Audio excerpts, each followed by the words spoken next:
Right, let's see where we're at here.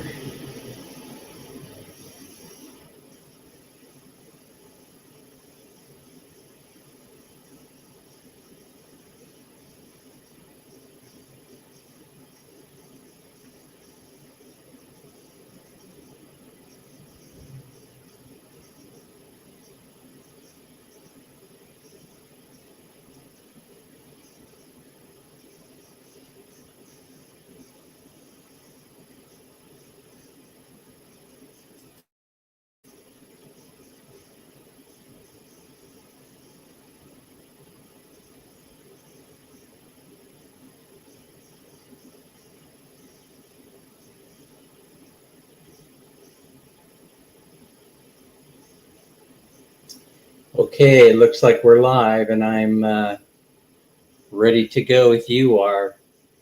Hey, Lazy Larry, how are you? Sammy, how's it going?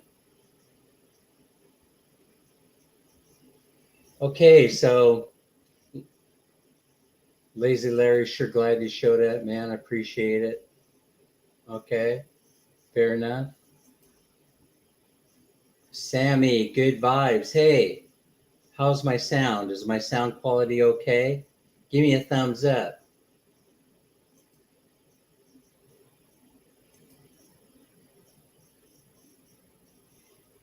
That's Sammy. You guys know each other? Oh, yeah, sure.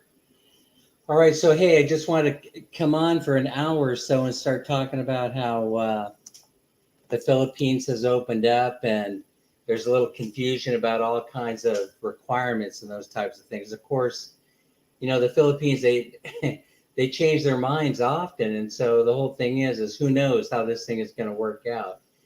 But um, my personal plan, I'd like to share with you, and that is that the pressure of buying the ticket and everything, going direct to the Philippines, and then only have 48 hours to do the PCR test. I don't want to be under that kind of pressure. You know, I mean, I don't want to be rushing in order to get the PCR test done, then plan everything so they get a direct flight on Philippines Airlines, you know, to the Philippines. And probably, from what I understand, that ticket is very, very expensive going over there from Los Angeles. So the idea would be to take it out of LAX, which I've done plenty of times. So I started looking at alternative ways of doing it. And I kind of like the idea of the um, going to Thailand, going to Bangkok first, even if it requires quarantine, because then I get the 3 days or the 72 hours instead of 48 in order to get the PCR test done. And the ticket to Bangkok is relatively inexpensive. So now I was just listening to Chris in Cebu, and they were talking about, a couple of people were talking about how they were able to find inexpensive one-way ticket to the Philippines. I think you are. I think I looked, and I think that is a possibility. And then you still have to buy your throwaway ticket. But I don't like being under the pressure of the 48 hours, you know, getting the PCR test and jumping on the plane and then sweating it out and, you know, worrying that we're not going to get there in time. So the wife has been wanting to see. The wife's been to Thailand one time for a wedding, and we only got a chance to spend 2 weeks there a couple of years ago, and so she kind of would like to go again. And I think it's a perfect opportunity to spend a couple of months in Thailand after I retire, and then start uh, making the arrangements to travel from Bangkok to the Philippines. But there's another way to go. There's another way to go, and I want to share that with you also. Yeah, I mean, you might be interested in this.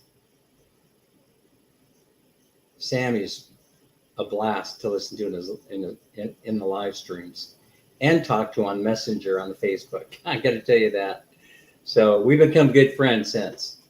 So so check this out. Check this out, Lazy Larry. So what you could do is you can go from Bangkok to Da Nang in Vietnam, and then a friend of mine who was just over there in Da Nang tells me they now have introduced, or will be introducing shortly, a direct flight that goes from Da Nang to Clark Air Force Base, or the free zone. And that'll get you into the Philippines without all the hassle of going through Manila. Now, from what I understand, that flight is only something like a 2 or 2.5 hour flight. So, hey, retirement, it comes with, you get some benefits. The benefit is you don't have to show up for work any longer. That means you can take as much time as you want. Since, hey, my wife and I were going to be living in the Philippines, we built the house there. It is almost ready to go. And so there's no hurry, so it's the ultimate vacation, right? I've gone through changes. I'm not going to tell you that it hasn't been easy for me. It's been a little bit difficult wrapping my brain around it, and then addressing all these issues that come up, thinking about healthcare, thinking about Social Security and the banking and all this other stuff.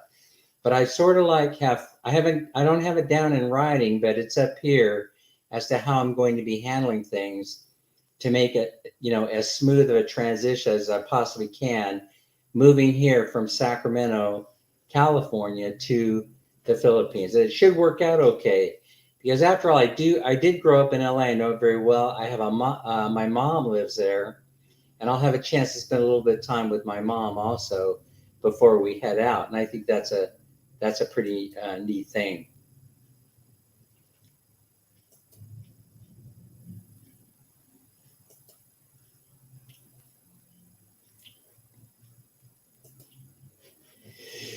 So the idea would be go LAX to Bangkok, spend a few weeks there, maybe in a few months. Depends on how foreigner friendly they are by the time we get there. And then start looking for a plane out of the country. And you can go anywhere in Southeast Asia, just about.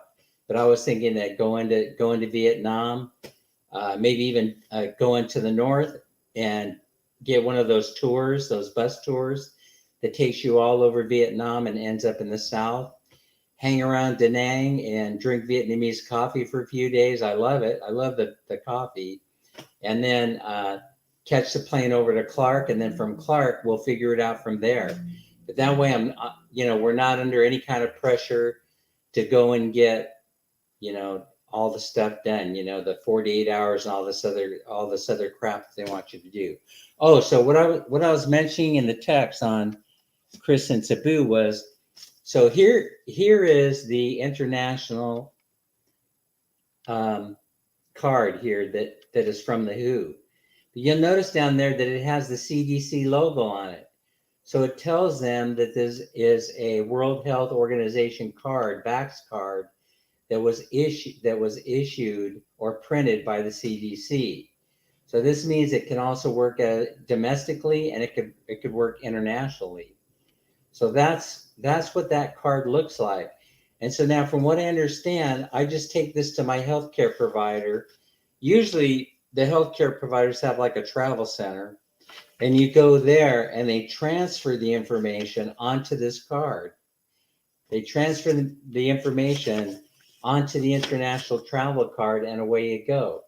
Well, I got to tell you that I think this is a great idea, because even if the Philippines will accept the regular CDC card, it's always good to have something like this for international travel, just in case some other country that you travel to doesn't accept the CDC card. But here's the thing. I read that they already have an agreement with the Philippines to accept the regular CDC Vax card. And so, I don't think so. What I'm going to do to back it up is I'm going to do three things. I'm going to do this. I'm going to do the international WHO card. I'm going to take my regular CDC Vax card, and then I'm also going to enroll myself in that digital program. Well, we're already in it. I already have a QR code, and they're working on trading codes so that they can program, the code to be read at airports. So I understand that's all done. Let's see, I got my first job at 15 years old. However, that job only lasted 2 weeks. Although I've been working steady since 16, and and a half years old. I'm 68. Man, I had a paper route, I think, around the age of 15. And that's fantastic, that you've been working steady all that time. I have also, but mostly my history kind of looks like this: self-employed as an entrepreneur for the majority of my life, and then like most government workers, I was just looking at the demographics for um, people that work for the government. Somewhere around age 40 or 45, people start to panic and they say, "Uh-oh, I didn't save enough money for my retirement. I don't have a pension that I can rely upon." And so they go looking for a governmental service job. That's what happened, to me. And I was fortunate enough at the time that the government needed people. And this was 2000. I think this was 2000. They chased me around, finally caught up with me, and I was resistant at first. Government job. I don't know. Do I want my friends to be making government jokes? But turns out that they pursued me, and after the third phone call, they said, "Hey, we really want you in this training program on this date, and give us the affirmative, or we're going to pass you up and go for somebody else." So I said, "Okay, I'm in." And here we are, 22 years later, the 18th of January, and it's time to say goodbye. But I'm 65. I could have worked. I could have worked, but I wanted to be, statistically relevant, Lazy Larry. I think you'll find this funny, right? Probably. You'll probably get it. But, right now we're going through this thing they're calling the Great Resignation here in the United States. I wanted to be a part of it. My full retirement age is 67. What's 2 years amongst friends? I always say. Really, I mean, what difference does 2 years make? I want to get over to the Philippines and start settling in and having a little bit of fun. I figured that the YouTube channel is probably going to take off once I start getting over there, and people, start realizing that I have boots on the ground. Of course, right now I've been very dependent on my family to share video feeds that they take, to feed them to me through Messenger, and then I run them through stabilizers and other software, and then upload them to YouTube so I can stay current on what's going on where Minnie and I are moving to, which is the city of Bye Bye Leyte. And by the way, fantastic things are happening in the city of Bye Bye Leyte in the last couple of years. I mean, infrastructure-wise, it's improving every single day.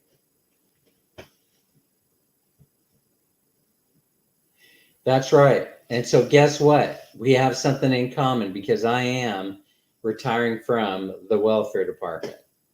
I didn't work in the call center. I actually was a field social worker for a while, and just for a few years, and they put me in an office, and I started doing employment-related services stuff. And the job was not very difficult. In fact, I remember sitting there thinking a couple of times, it's insane that they pay this kind of money to have me sit here and just push paper, when I probably am more impactful and can make much more of a difference if I'm out there on the street, helping folks. But somebody has to do the job, and I was the one chosen. And I think after I retire, like most jobs, that position will probably go away. The only position in the county that does this particular job, it's an employment services, statistical gathering type of stuff. And I think that once I leave, they'll replace me with somebody who's much younger, and they'll be paying them a lot less money. Well, they built a new hospital in Bye Bye City Leyte, and so we're going to have to check it out. But otherwise, you have a couple of universities. One University of Leyte there. There's a teaching facility, I believe, and then you have a private hospitals. I'm sorry, public hospitals there in Bye Bye, and they have a new private hospital that I understand they just built. I have to check it out. Actually, I don't know for sure if it's private or public, but it looks like a fantastic facility in pictures. But if you really want quality medical care, you have to go north to, or you have to go south. And so north to Tacloban, which is closer than going to another island. So basically you're going to be going north to either Tacloban or Ormoc. But I feel more comfortable in Cebu City. So the long and short of it is that I'll be living most likely, I think my wife has agreed to this in principle, we'll be living most likely half the time in Bye Bye City and then half the time in Cebu. But we won't purchase a place in Cebu because I like to be mobile, and that'll get us near doctors, hospital, and the other one that I have a hard time pronouncing. Changhua, is that the name of it? Which is highly rated hospital using the German international system there. That's how they rate hospitals along the lines of St. Luke's. And so it's highly rated private hospital, and one should not be afraid of getting services there. As a matter of fact, I was talking about my own personal physician who said that he has gone to plenty of seminars with doctors that are from Changhua Hospital, and he says that he wouldn't have any reservations whatsoever about seeking out care and services there. Most of them are educated in Europe, or they come here to the United States, and so I have no fear. It's not, but I think you brought this up before, Larry. If it wasn't you, it was somebody else. But basically, the problem really has to do with, are you close to emergency services in the event that you need them? And so, of course, I would be 50% of the time. And so I think it was Gio in the Philippines recommended to me. He said, hey, Dan, he said, the idea would be to, rainy season be in the city, and then you can spend the rest of the time on the island of Leyte. I think his point was it gets hit a lot by typhoons, but you know what happened with Odette. I mean, that's not a secret. Odette probably this thing did so much damage, and this is like almost, the way that I view it, it's a once in a lifetime event. It could be, if it's less than that, it's 20 years. And if it's 20 years, it most likely will be a lifetime for me.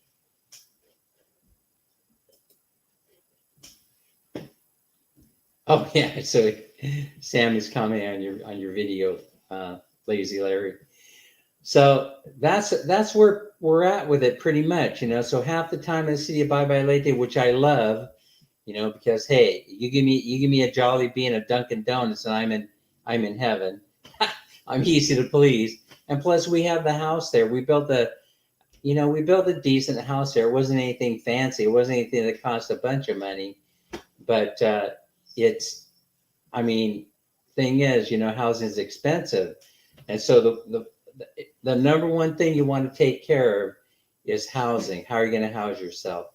I personally would have been happy probably renting an apartment someplace. They have plenty of apartments for rent there in the city, and they're reasonable rent.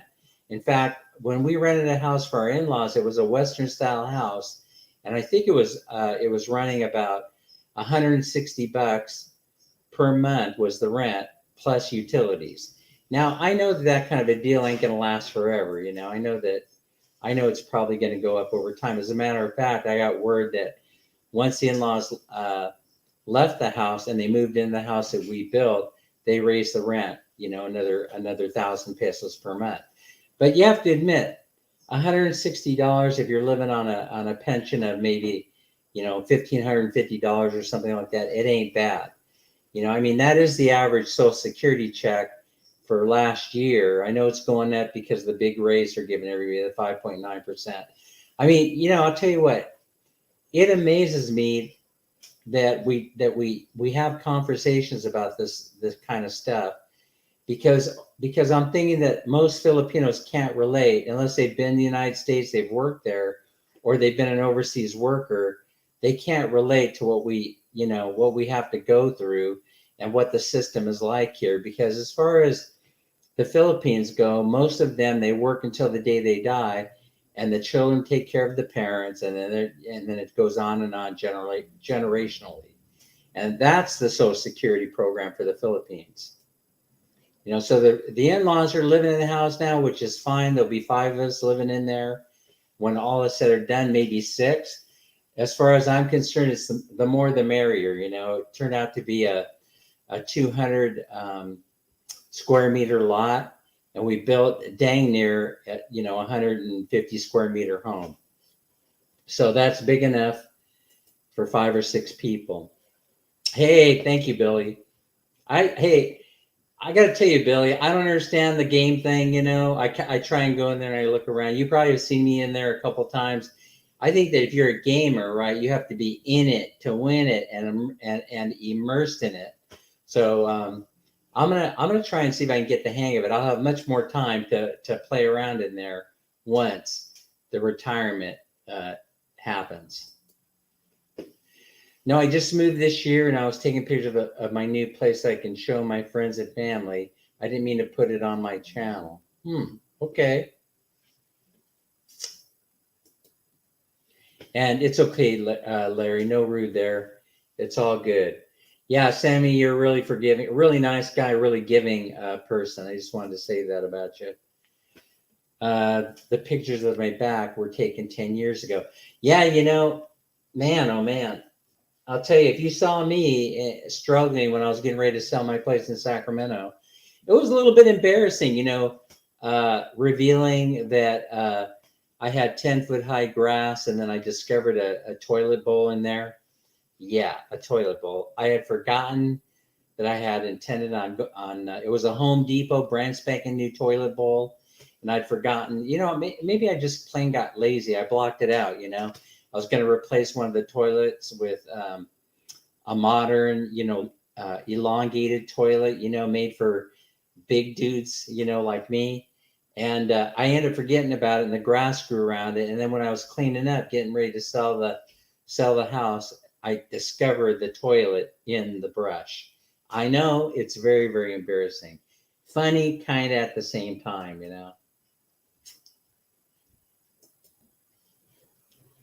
Yes, lots of love. And hey, have you seen the video? Did you see the toilet?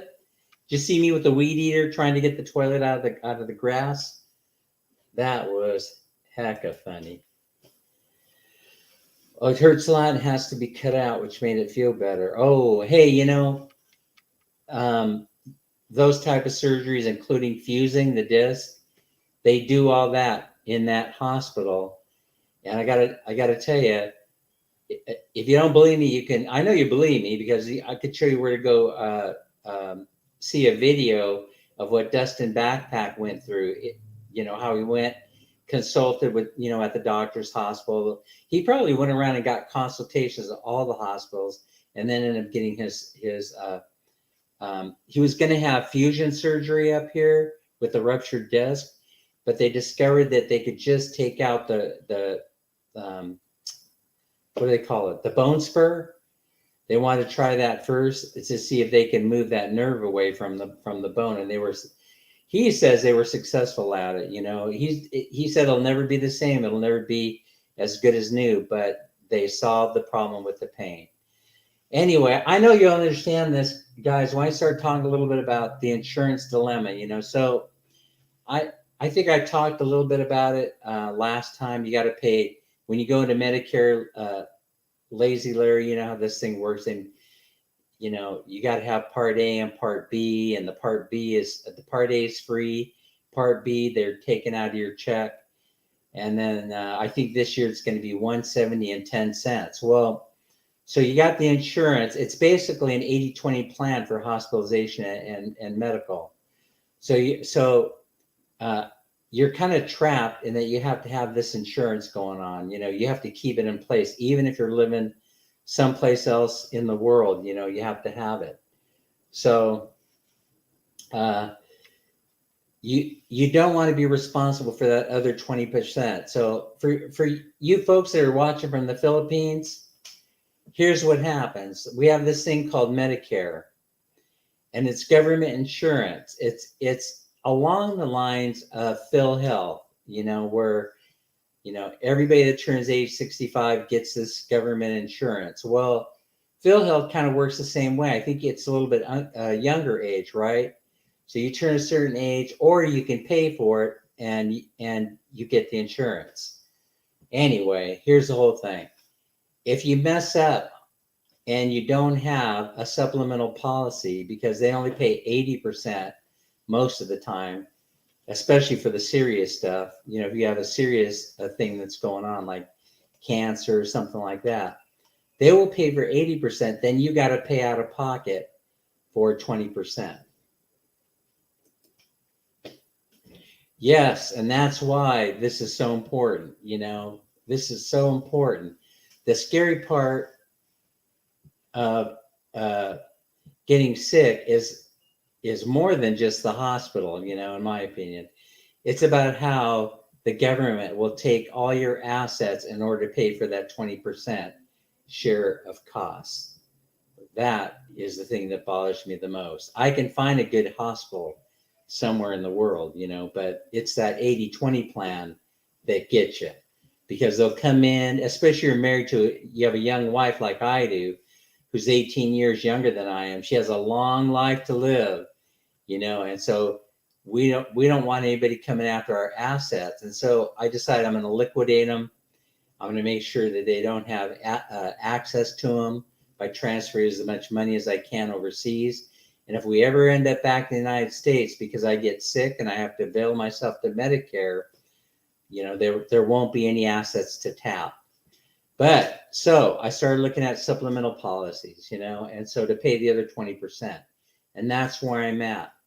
And yes, don't use you. Oh, you use the VA, so you're lucky. So I don't know, since I'm not a vet, I don't know how exactly it works. Thanks for sharing, by the way, ladies and gentlemen. But here's the thing: if you have the VA, then I don't know if the VA pays for everything, or when you're on Medicare, they pay it as a share of cost. But anyway, you get it 100%. So that would make you that would put you living in Manila or Clark. But I think Clark or Manila. No, that's going to put you at the VA in Manila, especially if it's a service related injury. So they used to have, I'm not sure they still have it. They used to have a clinic in Pampanga, near Clark, and they used to see all comers, and then they did away with all that because they were getting killed financially, because all the expats that are vets were coming in and they're wanting to be treated for everything. And now it's only service related. So that means, for me, since I don't have VA, I go back to using the private hospital. That's going to be either St. Luke's in Manila, or it's going to be the hospital in Makati, or it's going to be those 3 hospitals in Cebu City and around that area. Oh, there's another option that I'll be checking out when I get there, and that is Kaiser Permanente, who has been in the Philippines and operates just like they do in the States as an HMO. I'll be talking to them when I get there. They've been there since 2018, and they have like 4 or 5 hospitals. So they're planning on going in there and, I don't know, making an impact on the healthcare system the way that they have here in the States. So that's something else to take a look at. And I've been talking with Pacific Prime and Insurance. They send you 10 quotes, and I think they operate out of China. So the brokers will call you, and they'll be selling you insurance out of China. Yeah, they will. Okay, they will not charge the government. So have Part B does you no good. Yeah, I figured that. So, or I thought maybe they pay the premiums for Part B, and then then the VA covers everything. They pay the premium for you, I thought, or for Part B. So, but I'm not sure how that scheme works. But anyway, so you need a supplemental plan in the event you end up in the United States for treatment in case you have something going on. But that's the American way, is to fear you into all of this stuff. Of course, if you're in a situation where you're not so mobile because you have health concerns, then I wouldn't recommend that you travel around and seek health care any other way. If you can't depend on it overseas, at the VA. So anyway, but we have a lot of expats in the Philippines that do take advantage of the services for service-related injuries at the VA hospital there, the VA clinic there in Manila, which I understand is near the U.S. Embassy, near the Baywalk there. So anyway, but for private, I have to fill the void. So how do I fill that void? So Pacific Prime. So this is not the best scheme, right? Because they send you 10 quotes, and then they give you recommendations based on what they're telling you. Sometimes they're shooting in the dark because you don't want to give them information about pre-existing conditions. So I have a few. My eyes, I get colon polyps. They were non-cancerous this time around, but they have to go in there and pluck them out. That makes them nervous. That makes insurance companies nervous, because they know they'll have to be paying for, colon cancer treatments down the road if you don't stay up with your preventative care. That's a pre-existing condition. Glaucoma in the eyes. Why do they ask you whether you have glaucoma or not? Is because maybe you know, or maybe you don't know, Laser, that if you have glaucoma, then you most likely are going to end up with other neurological disorders. And quite frankly, what terrifies insurance companies when you have glaucoma is that you're going to end up with Alzheimer's, or you're going to end up with something, that like a stroke, something that's related to the glaucoma. So this is very, very new research, a couple of years old, where they're seeing a direct correlation between, glaucoma and other neurological disorders. So I understand the concern. I really do. It would not do you any good. Yeah, so that means that you would end up paying money. So as I was going to say, yeah, if you're going to pay money, then would I ever come back to the U.S.? You got Skype, you have WhatsApp, you have all these things, right? I mean, if it's about your grandchildren and missing your grandchildren and things like that, then I don't know. Here's what goes on now. Hi, Grandpa. Be right with you. I'm playing on my what do they call that? On my Switch. And I never see them. But check this out. While they're playing the game, I go to WhatsApp. I could be 20 feet across. I could be 10 feet across the room, right? Grandkids sitting in front of the computer. I'm over there. And then here I am firing up WhatsApp. I said, so how's school going? You can do that 7,000 miles away. You don't have to be in the same room, I mean, it's magic, And so this is the reason why, well, if you're in poverty, around the world, if you're not making, a whole bunch of money at what you're doing for work or how you earn a living in order to support your family, now the internet and online crap has opened up the entire globe. So people from all over the world now have opportunities, something they didn't have before. Sammy PH is a great example of that. Tells a story online or in his live streams tells a story about how his YouTube subscribers has changed everything. The entire world that Sammy lives in, has gotten, I would think, better, And I'm a fan. I understand it. I understand this new global economy that that's emerging. And so, hey, if you want to go, I mean, look at people. They can't even get people to go make lattes at Starbucks anymore. I had to wait hours to get my food over there at Jollibee today, down there in the Mac Road, because they don't have enough help. Nobody wants to work.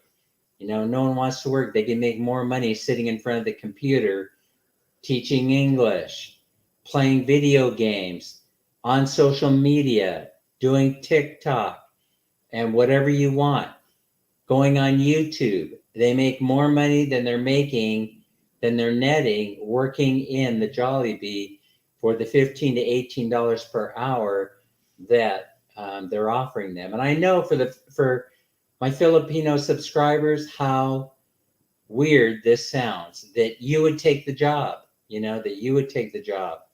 But no, they've online job opportunities are going to be everywhere for you. But if you were here in the States, you'd go walking into that fast food place, any fast food place. As a matter of fact, just about any work environment. And what's going to happen is that they're going to put you to work right away. But unfortunately, no one wants to work. And now everybody is leaving their jobs or leaving their employment opportunities right now. They don't want to work anymore. I'm one of them. I could work another couple of years. Hey, thank you so much. I could work until the day I die if I want to. I don't want to, I don't want to. So anyway, insurance. Yeah, so ladies and gentlemen, so I understand you. I relate. So anyway, Pacific Prime. Here's the dilemma with those guys. So you go over there and they will insure. They're flexible. They're going to be flexible on insuring your pre-existing conditions. But then guess what? They're going to front load the rate. So, okay, here's how I've gauged it. So for $25,000, you could have bypass surgery at Bangkok Hospital in Thailand, or at St. Luke's, or in one of the hospitals in Cebu. So, or you can have cancer. Let's say you get cancer. God forbid someone gets cancer. Okay, in the Philippines, they die. They can't afford the treatment. They just let it play out. Sometimes they live a very long time with the disease. But if they're lucky enough to be able to afford chemotherapy and things like that, they will go and get the treatment. But a lot of times they just go, usually shows up later on in life, and they just decide that it isn't worth paying for it. If they're in their late 60s or early 70s, they just will let it play out, and then they'll pass away. And they have a very strong religious belief, and so they rely upon that faith in order to get them through that. But let's say, absolutely, I'm always going to be there for you, Sam. I'm always going to be the 3-in-1 supporter. Oh, you know what I wanted to share? I know I'm all over the place, guys. Thanks for hanging with me. But hey, you recognize this, right? So I'm going to try the. I like Copico, and I was surprised to see it in the market today. But here's dark. It's got to be strong. So I got the extra strong. And usually my brand is Nescafe. I've kind of fallen in love with the Nescafe, but I'm going to try this Copico out, the extra strong, and let that play out. I always enjoy your stream because they're always informative, and plus, believe it or not, you do share a lot about the culture and the way Filipino people feel about certain things. You share that. You're a natural. You have charisma that comes through the camera. Yeah, Sammy has this charisma that is, I would say it's like superstar charisma. It comes right through the camera. The love, how genuine Sammy is comes through the camera. And that is hard to find. We have a few YouTubers that occurs to right off the bat. Boom, 100. After about 2 years, 100,000 subscribers. That happens is because you really can relate to them. People pretty much have been ignoring my channel a lot. One reason is because I'm not in the Philippines yet. And the other reason is I haven't done enough live streams for people to get to know my personality. To know me is to love me is about all I could say.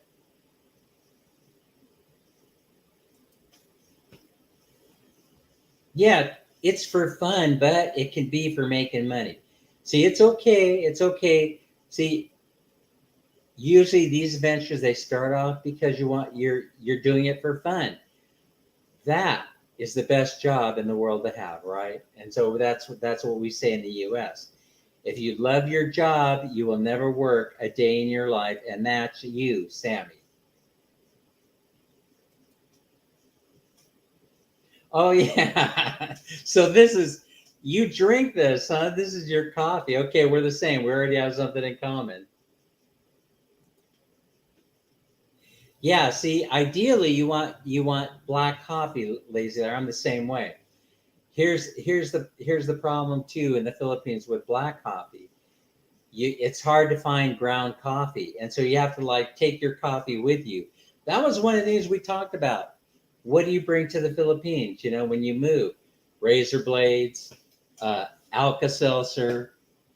You need to bring baby wipes. You need to bring coffee, and you need to bring some kind of a filter. It doesn't have to be a coffee machine. It's interesting. If you watch Overstreet Road, his YouTube channel talks about how you could find uh, percolators and coffee machines and Mr. Coffees all over the Philippines. The problem is in like Metro Mart or SNR, wherever.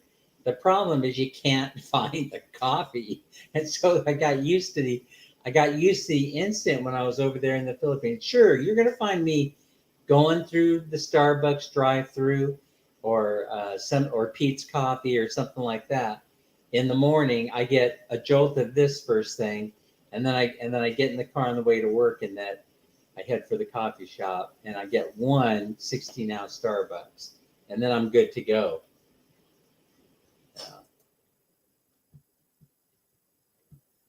Thanks so much. So, oh yeah, you can send a picture of it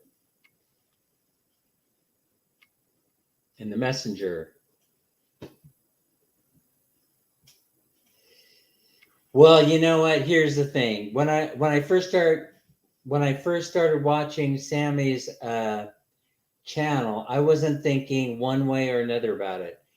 That's really the secret to your success, Sammy. Is that people, unless you um, had told somebody, what's going on with you, that you're not a true girl, you're a lady boy, and a crazy fun one, or crazy funny one, was something that never crossed my mind, and doesn't, you see, unless you point it out. That is the gift. The whole thing is that, see, here in the States, we got problem with identity. We got people wanting to always they always want to put a label on you of some kind. There was a famous player. So I have Mexican American heritage, but there was a famous player. It was called "You Don't Look Mexican," and that's because people are always trying to put a label on the person, and then the person gets, in the case of Julia Padilla, who was the performer and the playwright of this play. She finally says, "Man, I need to express myself about how this drives me crazy, because people keep coming up to me and saying, 'You don't look Mexican.'" And so she wrote a play about it, and it was a fabulous success. I think Julie is in her late. She's got to be in her mid. She's got to be my age by now, somewhere around 65. Yeah, that's fine. But don't you find it interesting that a lot of people, they wouldn't think about things like gender? People these days, I think that they're more accepting and open, and all that stuff that, all the putting of the labels and things like that, they go away after a while. So when I first met you, and I was first looking at the channel, it was intriguing because I was more focused on the way that you relate to people more than the other stuff. I was like, man, Sammy here really relates, and so right away I connected with you. You're able to relate to people with ease, and that is your gift.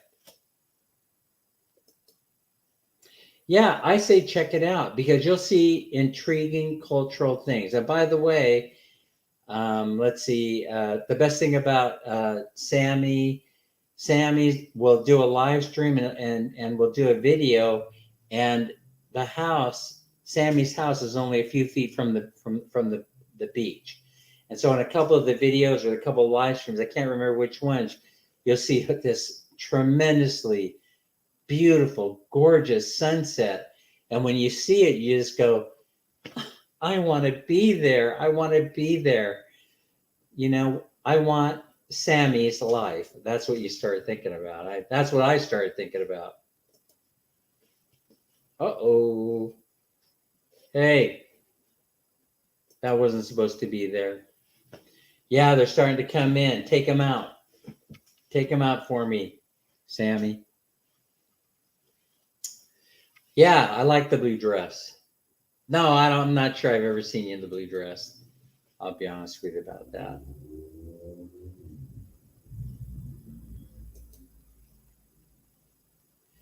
"30 steps from the seawater."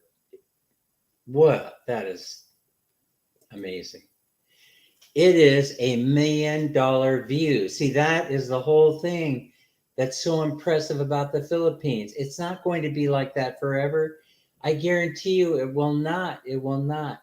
Because folks will come in and they'll start building resorts and they'll destroy it. You know, they'll destroy the beauty of it. But for right now, we're okay. But you notice that they're building seawalls everywhere, Sammy. You know, the sea is rising. I don't know how it is where you live, but they're starting to build seawalls everywhere, and it's starting to take away from the natural beauty of some of the islands.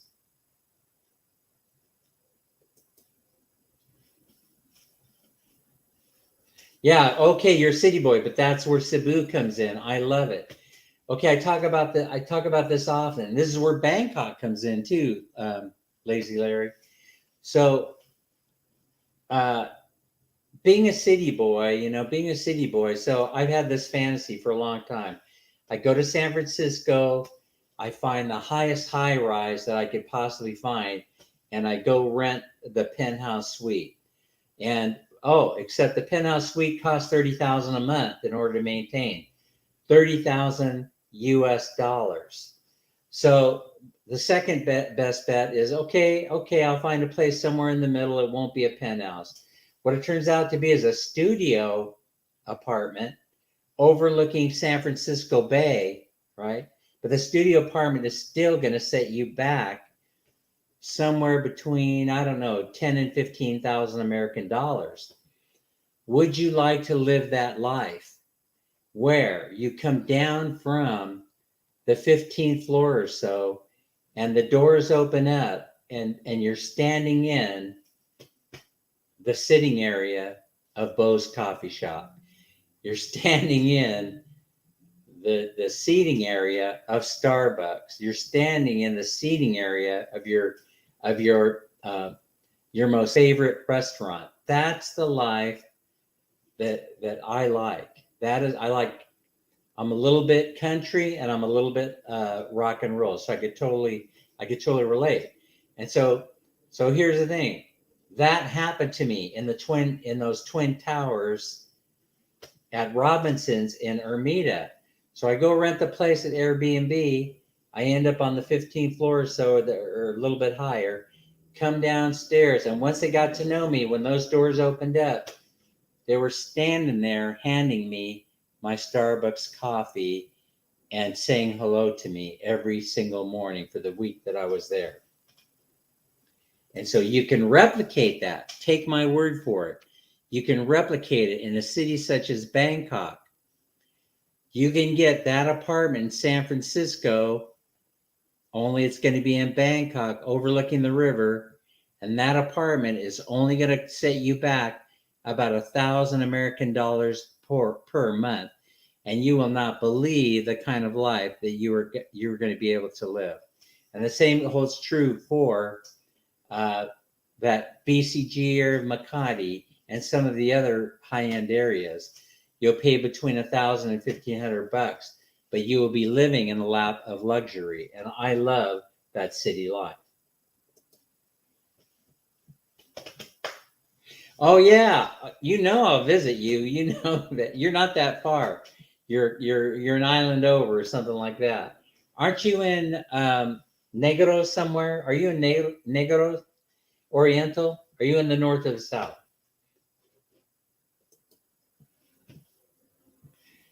Oh, Cebu or Dumaguete. Dumaguete is not really a city, a big city. It's probably going to be one someday.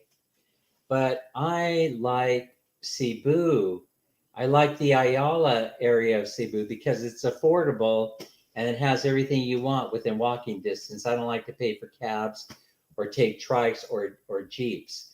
So I would rather just walk. And so if I'm a 10-minute walk from my apartment to Ayala Mall, then I'm going to walk to Ayala Mall, and in between are all kinds of beautiful city-like things, every kind of restaurant, every kind of food, every kind of they have parks, they have art scene, they have a street scene, street food scene, they have everything that you'd ever want when living in the city is there. And they also have every American fast food place that you'd want. Um, Anything that you're used to is there.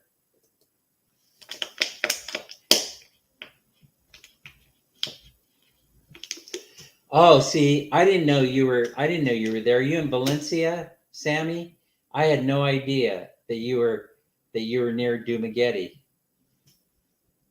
Are you in Valencia?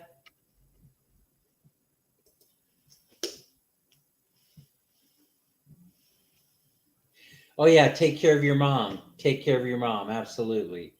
And then when you're free to travel, you come look us up. You come look us up, and we'll make sure that you're well taken care of when you're coming over.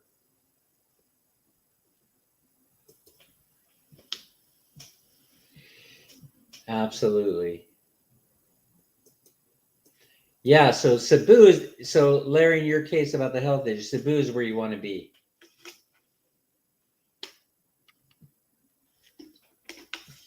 All right. What was I going to talk about, Larry? More continuing the conversation. I don't want to bore Sammy too much and others with this, but all right. So if open heart surgery is $25,000 cash, and they want to charge you a $5,000 deductible and $230 a month for premium payment.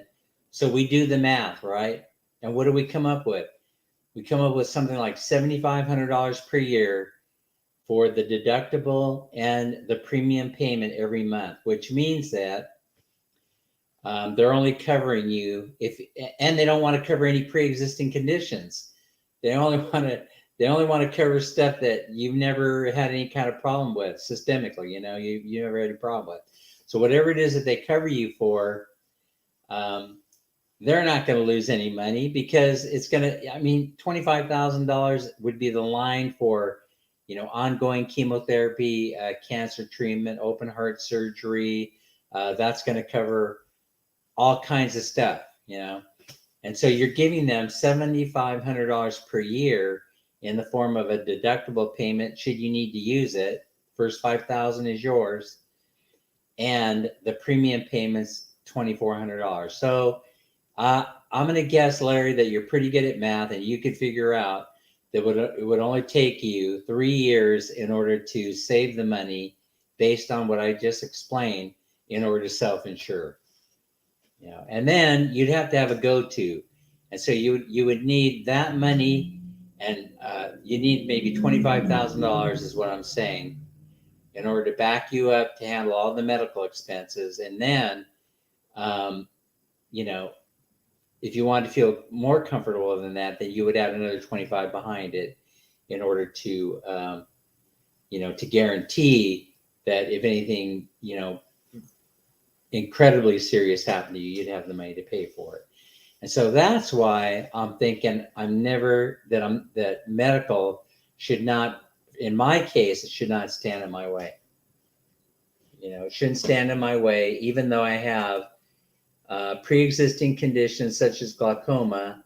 I had surgery on this eye right here, and it was successful surgery, but it doesn't doesn't really matter because I'm not, I ended up with blurry vision out of it.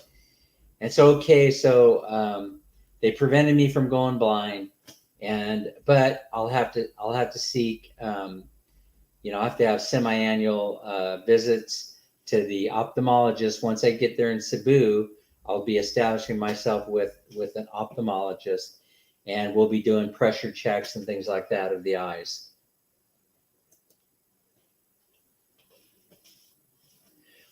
Oh, okay. Wow. But do you go to Dumaguete often? I'm just kind of curious about that.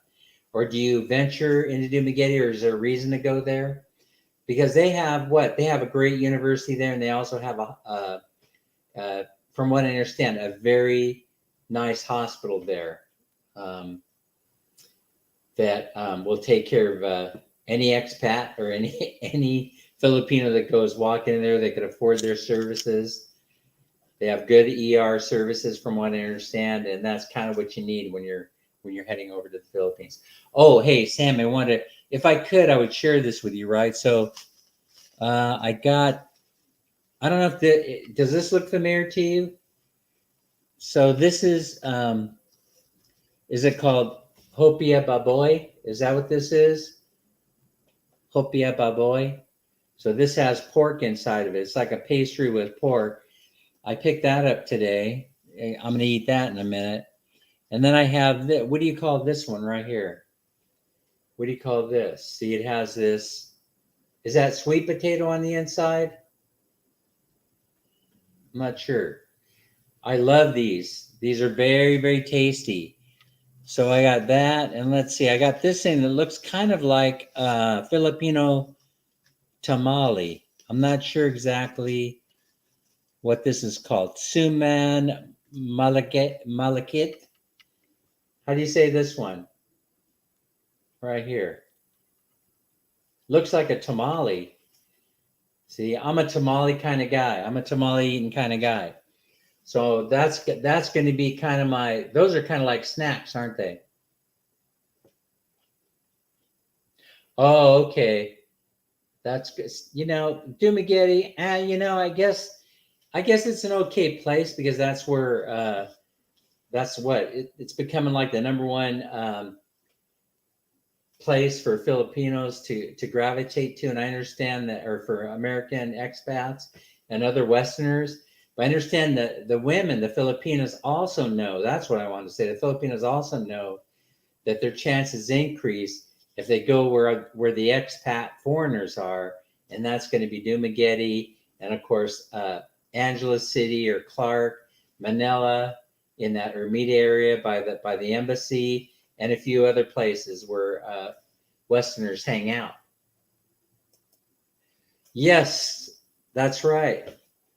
The university that started it all, right? It's an old university, very well established, teaching university, I believe, in Dumaguete. You can't go wrong. You can't go wrong there. That is, you can't go wrong if you have the money to pay for the services. They're gonna give you the best. Yeah, that's yummy. Yeah. Is that this one, right? Oh. I apologize. I can't resist. I love that. Mm. Hmm. Suman. Okay. That's Is that this one? Oh no, that's this one, huh? Suman. This one. This is wrapped like a tamale. That's yummy. I'm telling you, I'm enjoying my life already. See, hey Mel, how's it going? Do you know everybody here, Mel? Thanks. I appreciate your support. The YouTube community is the most friendly, supportive community that exists. I'm telling you, I'm so grateful for the support that I get, especially from Filipino community, on helping me to grow my channel. Thank you so much for the thumbs up. But hey, Sammy and I have been talking a little bit, right? I'm doing well. How are you? Hey, Melanie, maybe the folks here, they don't know that we're that we're related. You know that there's a relationship connection between my family and yours. Your husband, your husband is. Listen, I get mixed up with the relationship thing. I get really mixed up. You know already, I can't follow it. You call nieces and cousins, and over here we don't count second cousins over here, folks. We don't even visit them. It's funny. Hey, Sammy, do you know Mel? I'm just kind of curious if you guys know each other. Probably do. Everybody knows each other. Everybody knows each other in the Philippines. Hi, Sess. I know Sess does. I know Sess knows Sammy because I've seen Sess on. They go on each other's channel. I've seen them pop up, so I know. Thanks for coming, Sess. I really truly appreciate your support. Thank you so much. Thank you so much, Mel.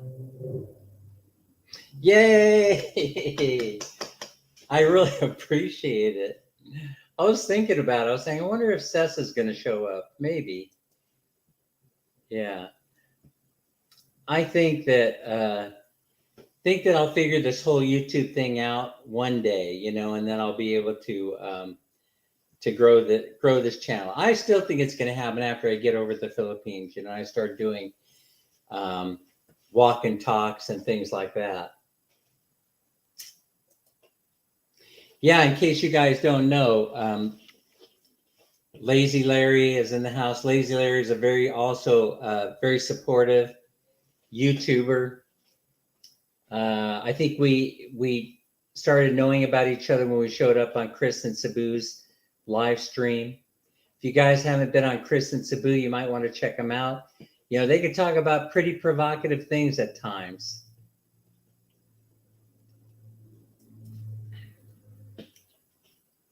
Larry.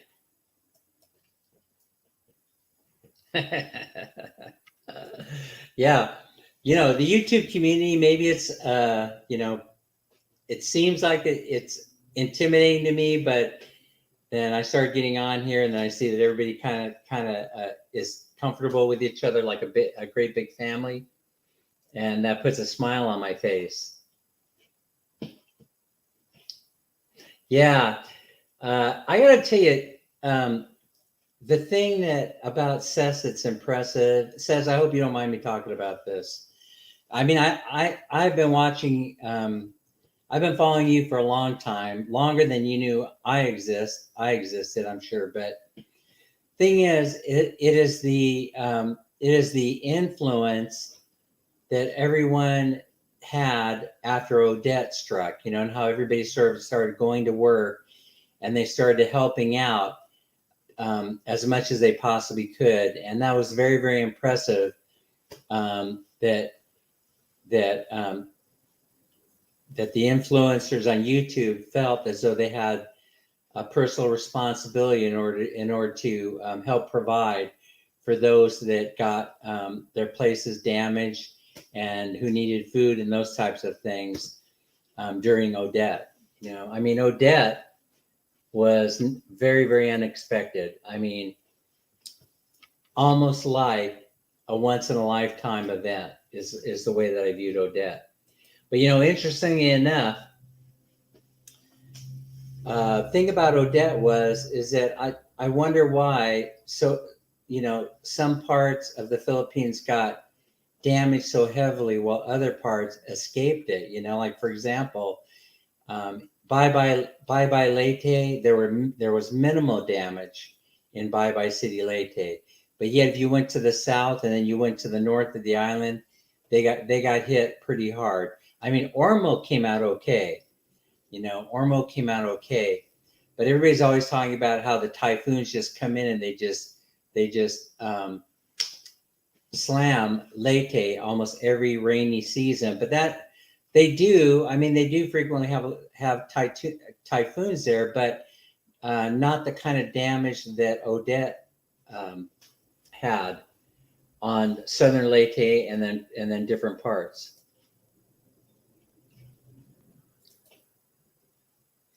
So I think the influencers, the YouTube influencers, did a great job, and I'm very, very pleased and was happy. Thank you. I was very, very happy to be able to provide a little bit of help. You know, Critter Hunter was doing some things along with Finn and Sherilyn Doriel, and I mean there were just a whole bunch of people scattered all over the place, and you want to help everybody out, you know, with money and things and doing whatever you can. And so I actually had to put together a budget so I could spread the love a little bit out, so I could send to as many influencers as I possibly could. You should think about it, because people are interested in what is going on with you. You wouldn't think that they would be.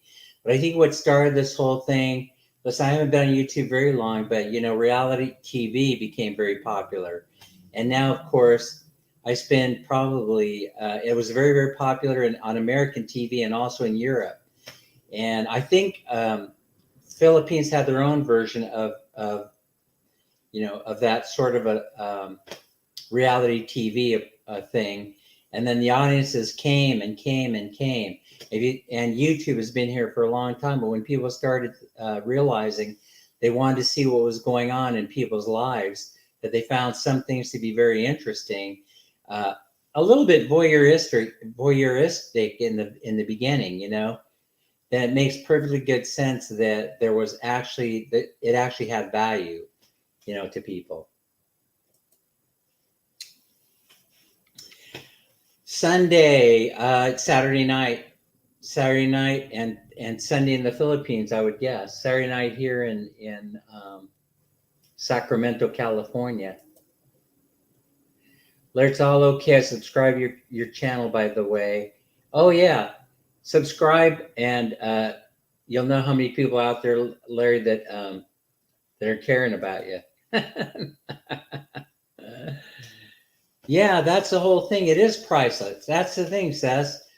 This thing is totally priceless. It's totally an experience. And I was talking a little bit earlier about how it's just such a huge opportunity, and the whole world is opening up because of platforms like YouTube.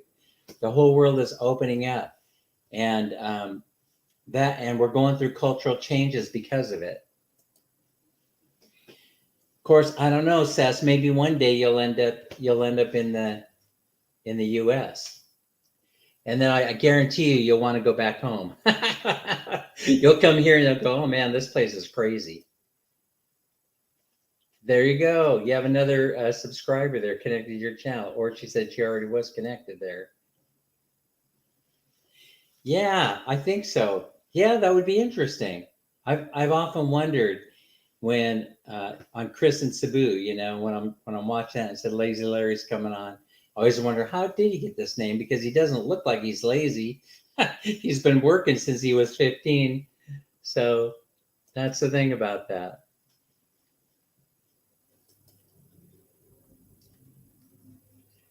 YouTube.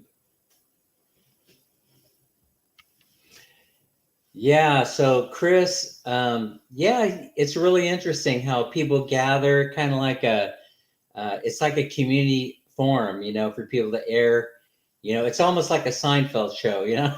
It's almost like the Seinfeld show, you know, where people have the airing of grievances.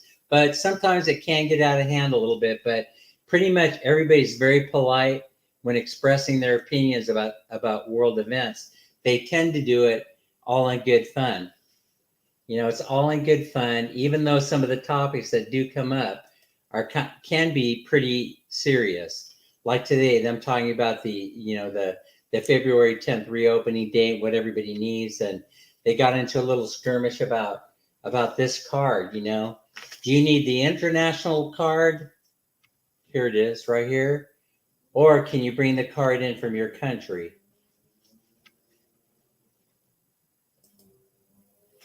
Yeah, you know, Seth, you need to have the experience of visiting, because then you're going to see what the United States is all about.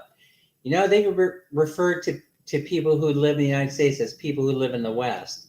But trust me when I tell you, it's my opinion anyway, we're different. Even though we're Westerners, we're different than folks that live in Australia or Europe or other Western countries. There you go. There's the link.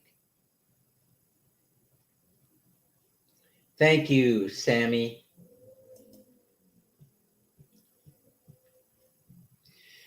Yeah, so Mel and Sess and others here, Sammy, you guys are amazing. You know how to approach it in order to get subscribers. It's like like I said, YouTube is such a friendly community that it amazes me.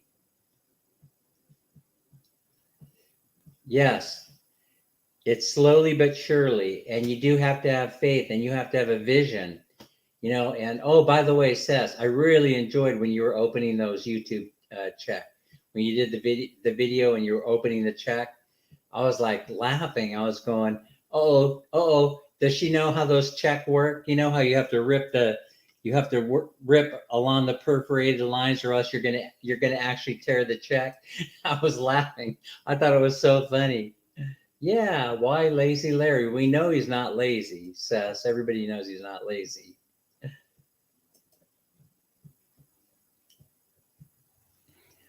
So yeah, that was a funny video about opening those check. Yeah, I wish though you would have shared with us how much money was in there, because you did say, if I'm not mistaken, I think you said that it was a little bit more than what an average Filipino makes, working Filipino makes, if they're working for a living. But I'm not sure how much money that is. I'm not sure if the average. I've thrown a few numbers that I've gotten online, that talk about how Filipinos make between $200 and $300 per month, as a benchmark for what kind of income they receive. But I'm not really sure.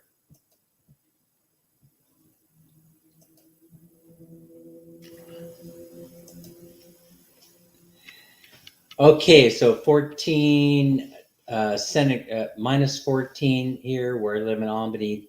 And I think we've talked about this. I lived for a while a little bit outside of Albany in a suburb. I think it's called Colony. And so I'm not sure if you know, Lazy Larry, where Colony was. I wasn't there for very long, only a very brief period of time. But is there a place, Central Avenue, where you can walk from where Central Avenue is like the longest street, and you could walk all the way from those little townships all the way into the University of New York at Albany. So I'm just wondering if I have a good memory of that, because I was a really young man the last time I was in Albany.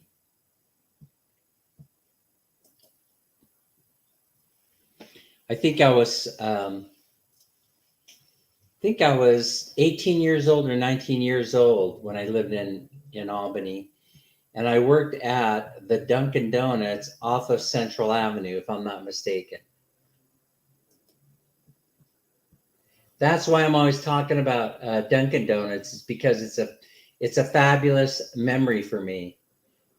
It was one of my first jobs I just graduated from trade school, and then Dunkin' Donuts came to the West Coast saying they were going to open up a whole, couple hundred donut shops on the West Coast. They wanted to hire people and train them, but Dunkin' Donuts only existed east of the Mississippi at the time. And so they moved me first to Boston, Mass, and then I end up in New York and upstate, not too far from Albany, and then they transferred me to Rocky Point, Long Island, New York.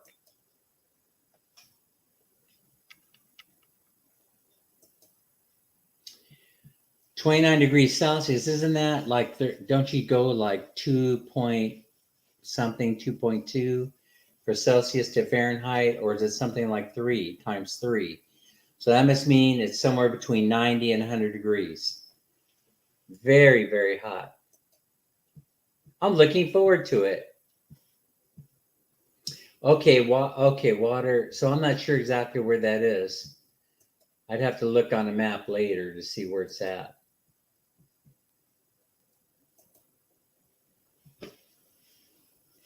All right, Sammy, have a nice rest of your day. Is that where we're at?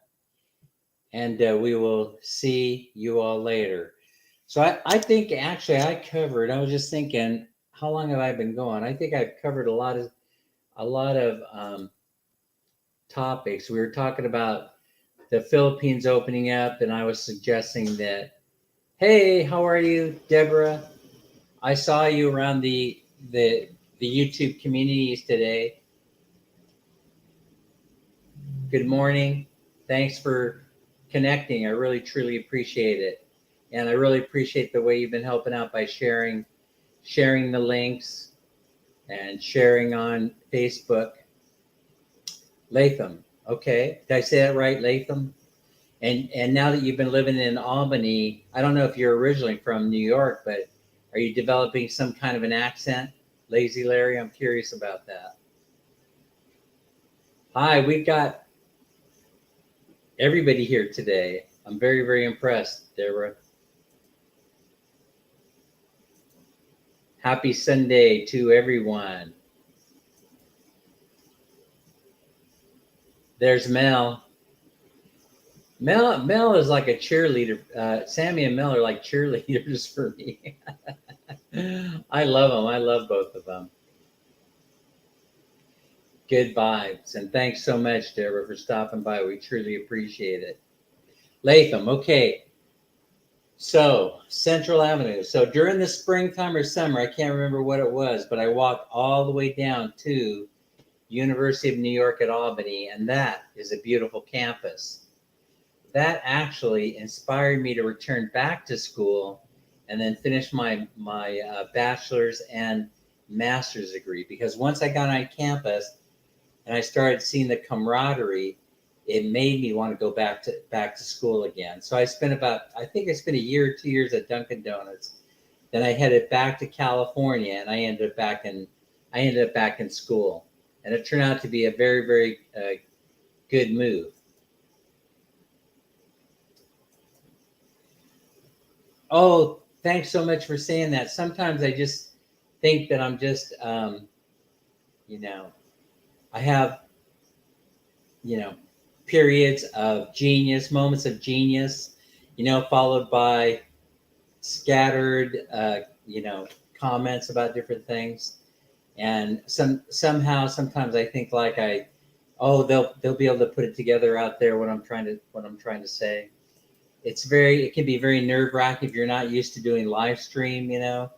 I'm not quite to the point where I'm comfortable in front of the camera, thinking about a whole bunch of things while I'm talking here. So I really truly appreciate you saying that. Oh, you're losing your. Oh, you're from Terre Haute. Okay, so they're going to meet somewhere in the middle, and then it's just going to be.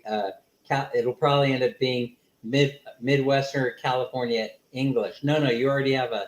If you're from Terre Haute, then Indiana, then you already have that Midwestern thing going on. But you'll probably end up with California accent when it's all said and done. That's pretty funny. For a lot of you that don't know what I'm talking about, we have a different accent, when you go coast to coast. Yeah, sometimes I can't understand. Like I have a lot of problems in New Orleans, in that area, in Texas, Oklahoma, and definitely New York.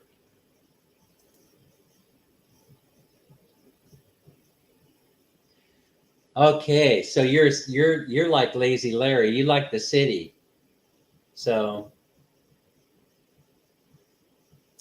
yeah, Makati. So there's nothing like, I was talking about it earlier, Robert, before you joined us. I was talking about how I'm a little bit country, I'm a little bit rock and roll. So I can take I can live in the country part time, and then live in Cebu part time.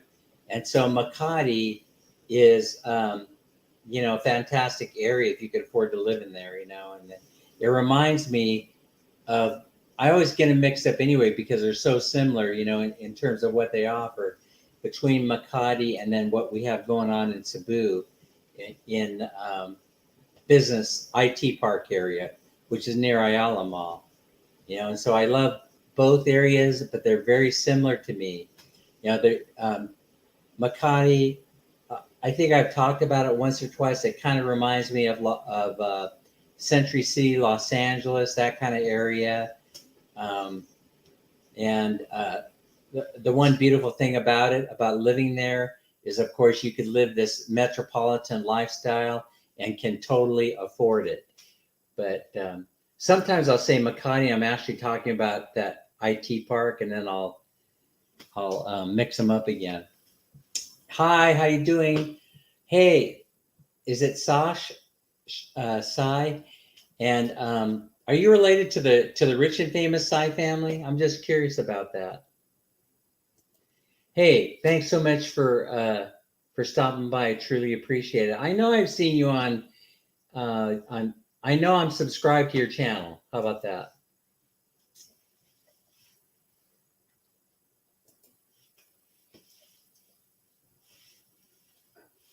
Oh, do they? I don't know why. I don't know why. How I'm able to do it. I mess up most names. So maybe it was because I had a music teacher that was from there, and who has since passed away a few years ago. But he was very influential in my life. He's just one of those. Usually you'll have one teacher, that'll inspire you, and then the rest of your life, you're always thinking about that person, and I think that's why, because that teacher was from there.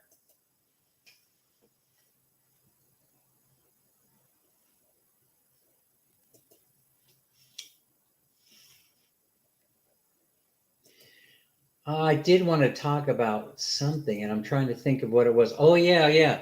Okay, so I noticed this. So, and I don't mean to offend anyone. I don't think anyone here is like this, but when they have the drop a link live streams, okay, so here's what happens to me. I wanted to share my experience because it kind of saddened me and it kind of irritated me at the same time. So I'm in these channels and we're doing drop a link. In fact, I'm moving around quite a bit on YouTube, and I'm trying to get obviously I'm trying to do everything I can to get subscriber numbers, and everybody else is doing the same thing. But here's what I noticed.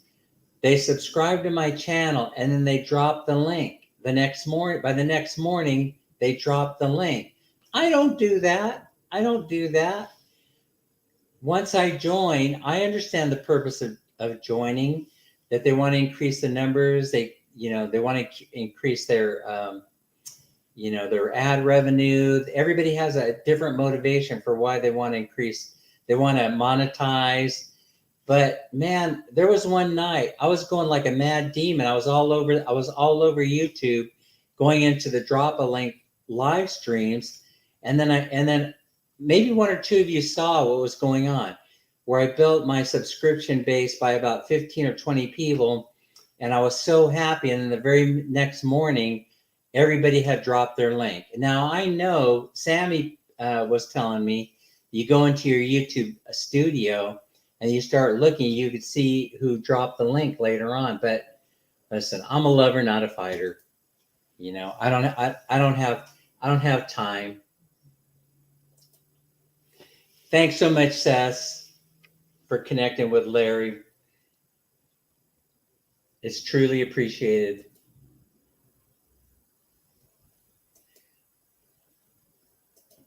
Hey, so did that ever happen to you? I mean, so Sammy says, no, it's not a good way to do it, that you need to build your channel organically by sharing the links through Facebook. And so that's what I'm going to be doing from now on. But I can't help myself, that I'm addicted to going into other people's channels and then dropping the link and then expecting them to return in kind. And then I go and I find out, oh man, some of them dropped the link the very next morning. And then they know the chances are that you're not going to go in there looking around to see who dropped the link. You know, they're not going to go back and review it. I'm not, because I'm not that kind of a person. I understand the YouTube community, and I'm going to go in and I'm going to view as many videos and live streams as I possibly can. And my intentions are good. And I think the most important thing is as long as you have good intentions, then, you know, the rest will take care of itself.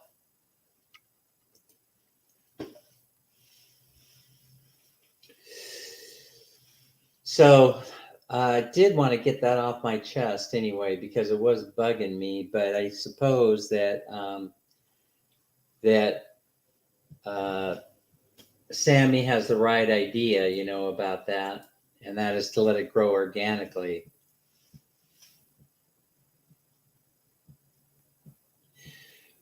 You know, here's what I have to say about this, Seth. I can't picture anybody ever dropping your channel. That's the thing. I can't even picture it. All I have to do is spend 5 or 10 minutes looking at what you got going on there, and they would just be watching you and following you every day. So, but it's comforting, you know, your statement here is comforting to let me know that, yeah, I think you're right. It probably doesn't do any good, you know, trying to get your name out that way. And so I'm going to have the more organic approach. And basically it is, the longer people see that you're active on YouTube, then the more chance you have of people joining your channel. Because I know that a lot of people disappear after only a few months.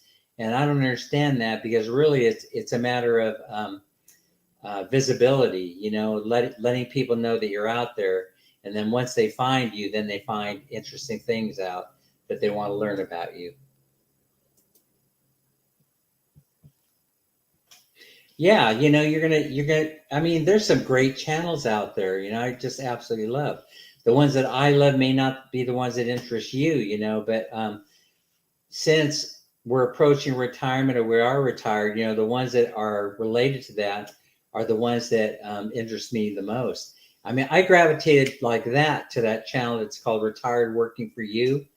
I mean, it says it all, right? You don't even, I mean, the name, it's in the name. And so, I mean, I think that's one of the sweetest channels that there is on YouTube.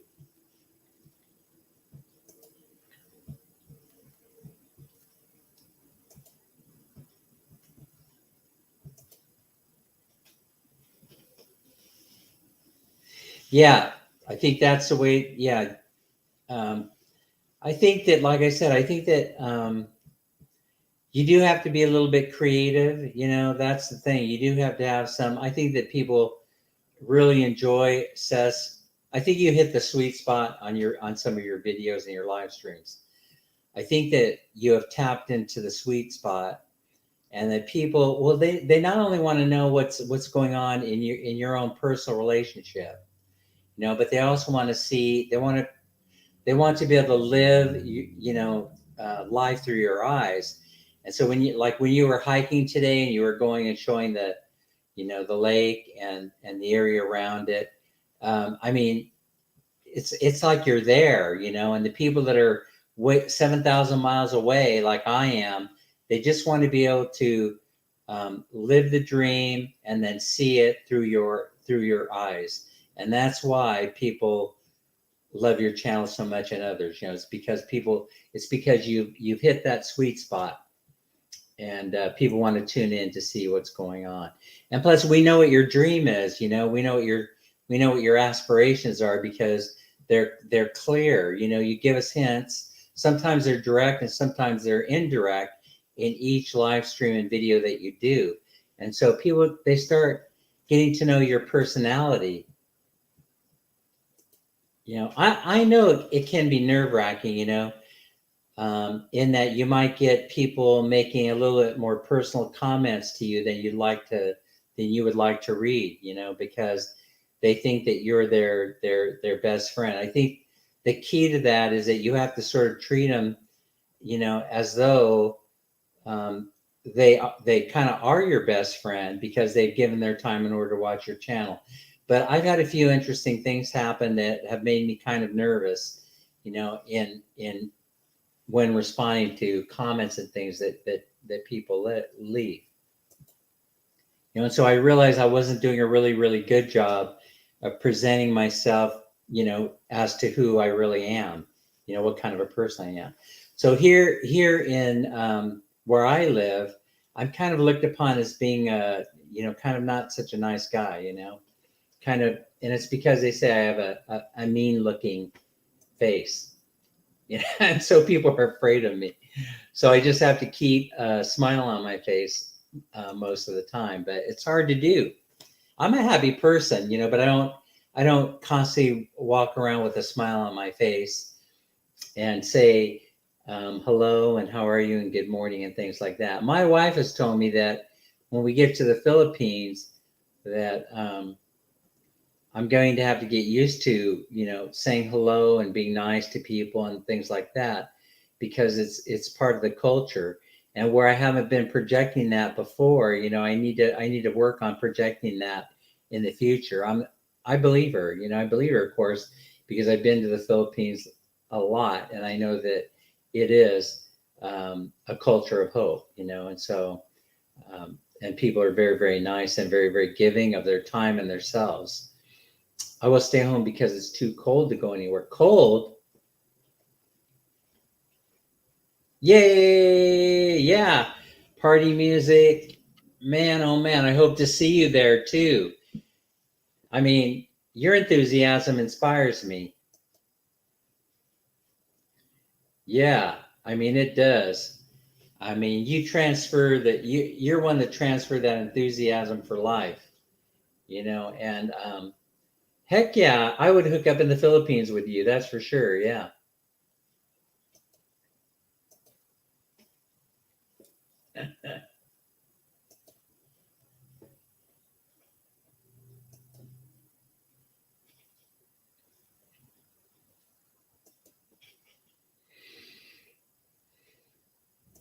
Hey, by the way, I've been a lot of places in the Philippines, and I'm grateful for that I have traveled around a lot, because I could at least talk, halfway intelligent about what I've seen and what I've experienced. It helps me out with this channel. But a lot of people, they don't, unless you live there like Mel, and I think there might be another person here that lives near there. Deborah, I'm not sure if you live there or close by, but Bye Bye Leyte is just starting to become known as a expat destination, and the reason why it is because of how inexpensive it is to live there. And so people, they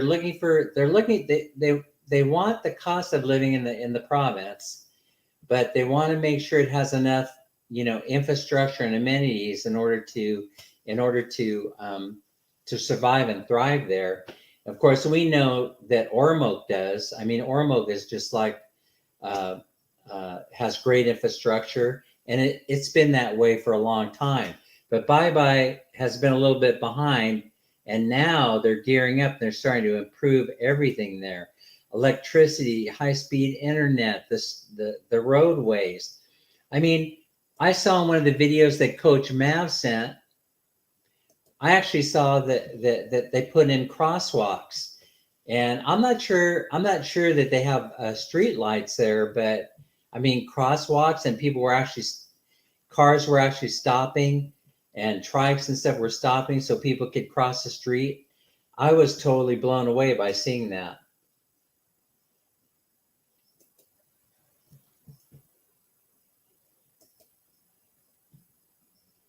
Yeah, we could do that. We could do that one day. As soon as I figure out how this thing works, how StreamYard works. They do those YouTube videos too fast where they do the instructional stuff, push this button, do this, do that, and they're looking at you in the camera like you know what you're doing. I don't know if you've been through that or not. I'm an old man, You got to go really slow with me. You got to draw stick figures with me, and then I'll get it. Stick figures, you get that right. Yeah, no, well, you got to read the rules. If you're fully vaxxed, then you're probably going to be good to go. But if you get a PCR test, I'm not sure if they're testing you on arrival or not, but you'll either have to self quarantine most likely. No, I wouldn't want to be scooped up by the quarantine police and then dragged over to the quarantine center or the government re-education center. Yeah, see, that's the thing. You're gonna have to know the rules. And so I think that a lot of YouTube bloggers they're putting them on there right now. You saw how excited everybody got as soon as it was announced. I mean, I saw the story 5 hours after it was released, and I went crazy. I was like, oh man, I got to get it. I got to get a video up, even if it's just something to read the story. But then next thing you know, boom, 100 YouTube videos were up there, and now the details are starting to come out about what you need. And so Gio in the Philippines is jumping on that bandwagon. And you got the Filipina P, who's doing hers with JR. I think JR may be in Dumagetti, right? Okay, so you watch those videos and Grandpa Vlogger, and they're gonna put everything together for you. Okay, Mel wants to know what time it is here. So now I'm on the west coast of the United States. We're in California, and I'm in Northern California. And so right now it is 7:53 p.m. So it's not quite 8 o'clock. Saturday night. So it's 8 p.m. almost on a Saturday night.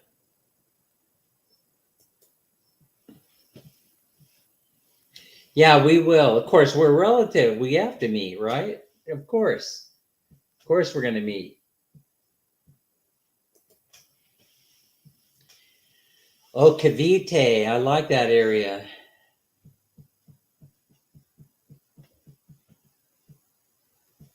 Oh, yeah. You know, Eddie, here's the thing about the food. I think I adapted so well to the food. It's because it's so close to the things that you would find in any neighborhood here in Sacramento, California. That's the whole thing. So I adapted to the type of food where some types of food where people would be put off by, and then it's food that I'm used to eating since I was a little kid. And so that's so no problem with the food whatsoever. Yeah.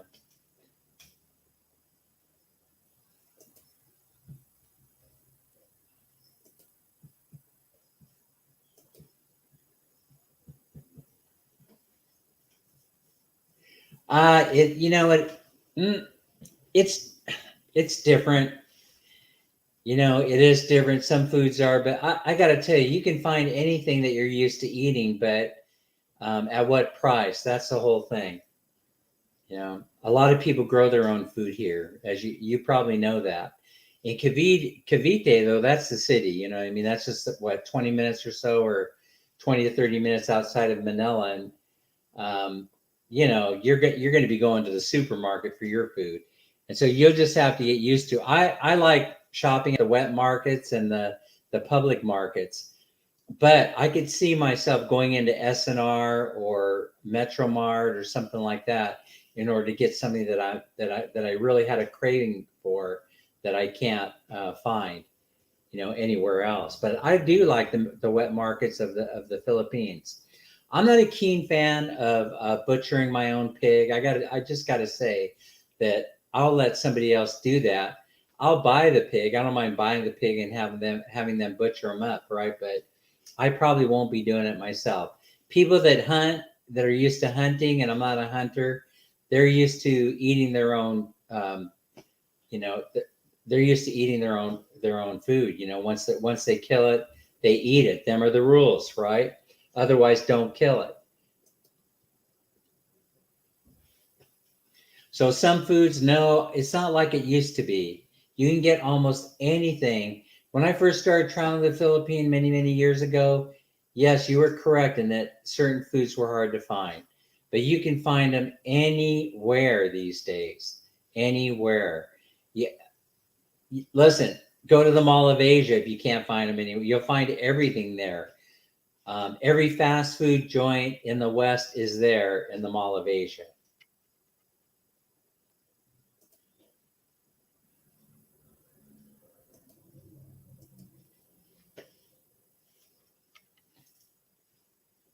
see, Lazy Larry says, I took a computer class in the late 80s. The instructor was used to having students who knew about computers. When he asked if anyone had a question, I asked, how do you turn on the computer? That's me. That's totally me. I mean, you have to spoon feed me. Listen, I work with computers all day. You get used to working with certain programs, and then you have your brain is, becomes focused on that. And so you start, throwing certain things, at me. I need training, that's the way it works. I need to get somebody's attention, say, can you come over and show me how to use this? And I don't think I'm going to have a problem when I get to the Philippines, getting the brother-in-law or others, all you have to do is look, grab the closest seventh grader and have them come over and show you how to work the computer, I think that's all it's going to take. And with a few clicks of the button, I'll be down the information superhighway in no time.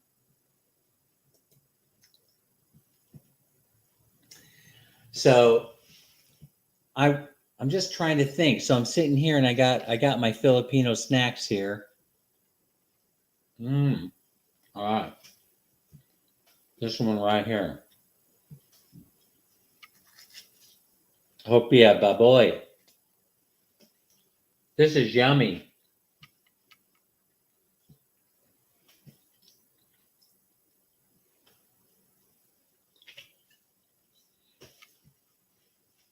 You have to open your mind up and try all kind of different food over there. But people have said that if you eat, but they have Mexican food all over the place. That was the point that I was trying to make, Kitty. They have it all over the place. I wouldn't say that some of it is the best I've ever eaten, but it's pretty good. It's going to get you by and get that craving. It's going to hit this. It's enough to hit the sweet spot, and so you will be able to find it. You're going to have to trust me on that. You might have to search it out, but you won't have to go far.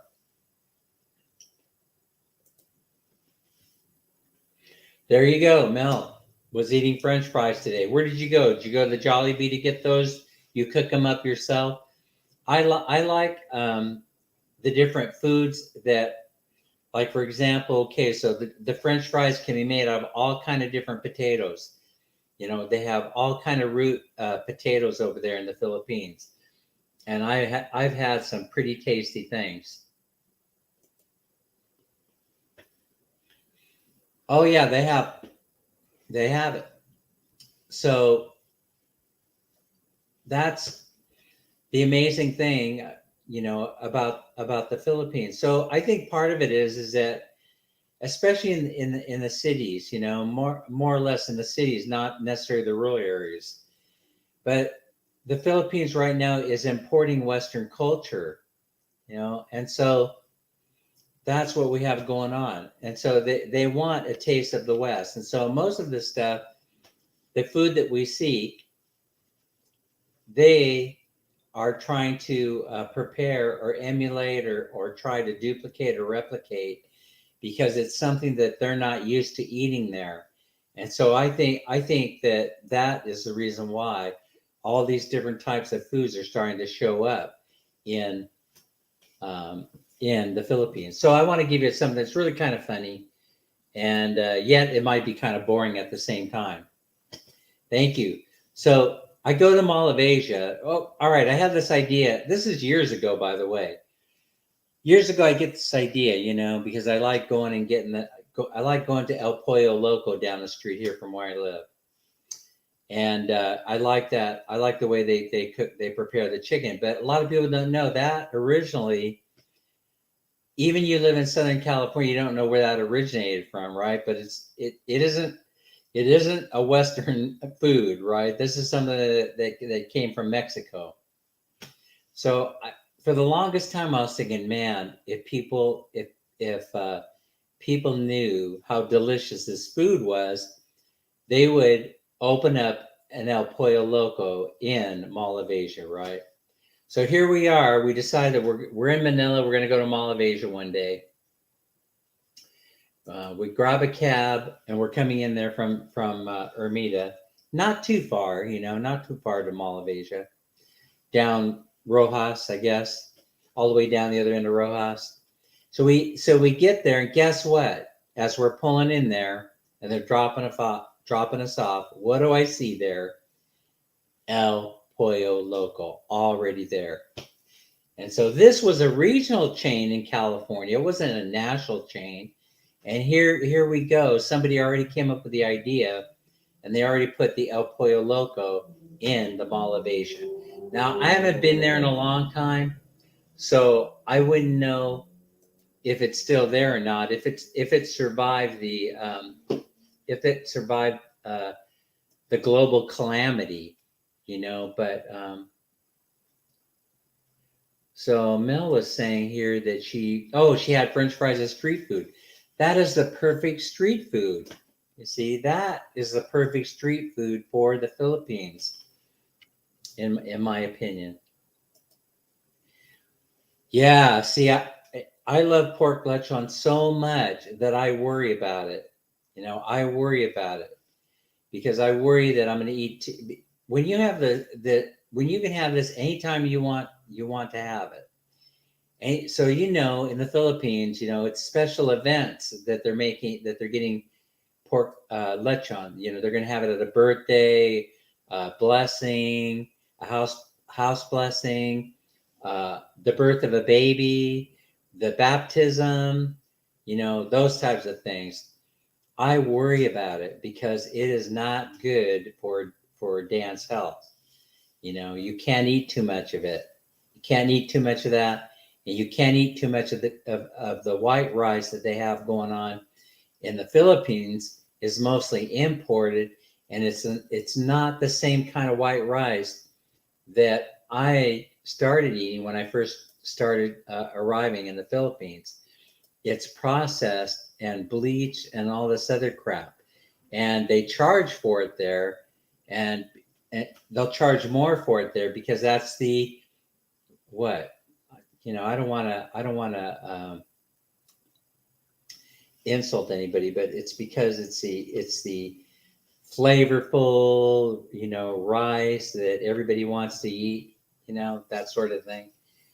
And so they pay for it, maybe even to impress their friends. I'm not sure, but that stuff is not the same stuff that I used to eat when I visited there the first couple of times many years ago. Barbecue, love it. Except I won't do chicken intestine. I don't know why. Yeah, I'll have to experience that, I guess.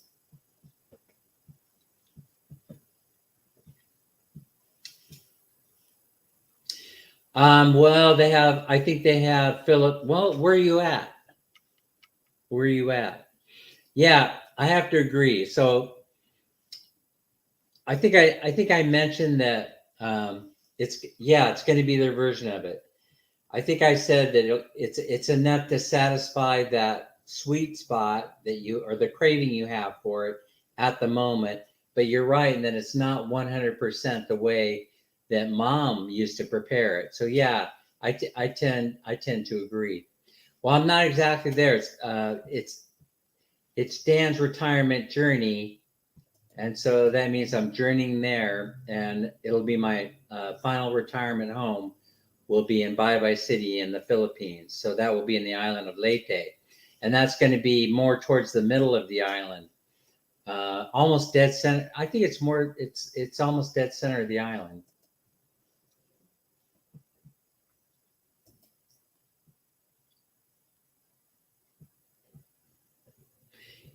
Oh yeah, that's right. We have a couple of Filipino bakeries and that are located here in Sacramento. So we're kind of fortunate because we have a huge Filipino population.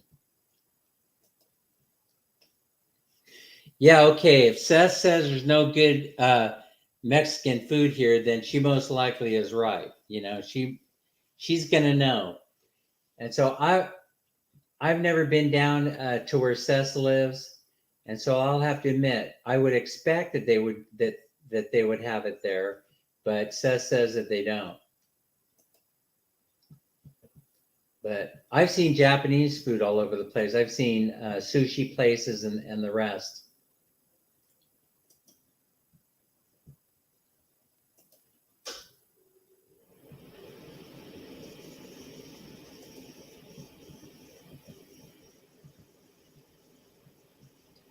Lazy Larry, the penta salt here is in the Philippines. So yummy. I like the taste.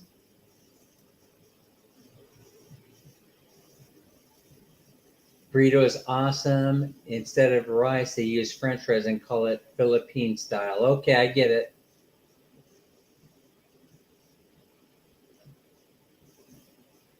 Yeah, we have something like that.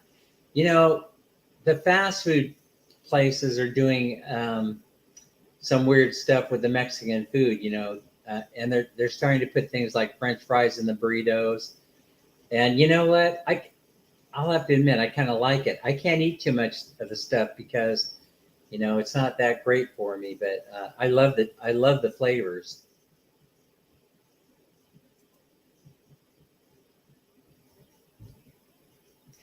Yeah, lazy Larry, that's also true. You have to know where to go. And then there are different types of Mexican food, and so that's the other thing. You have you have what is it? Tex-Mex? Is that what it's called? You know what? Here in Southern California, where I grew up, they don't teach Tejeño history. That's problematic, and so I wouldn't know the differences in the food because I've never experienced it. But there are all kinds of different types of Mexican food.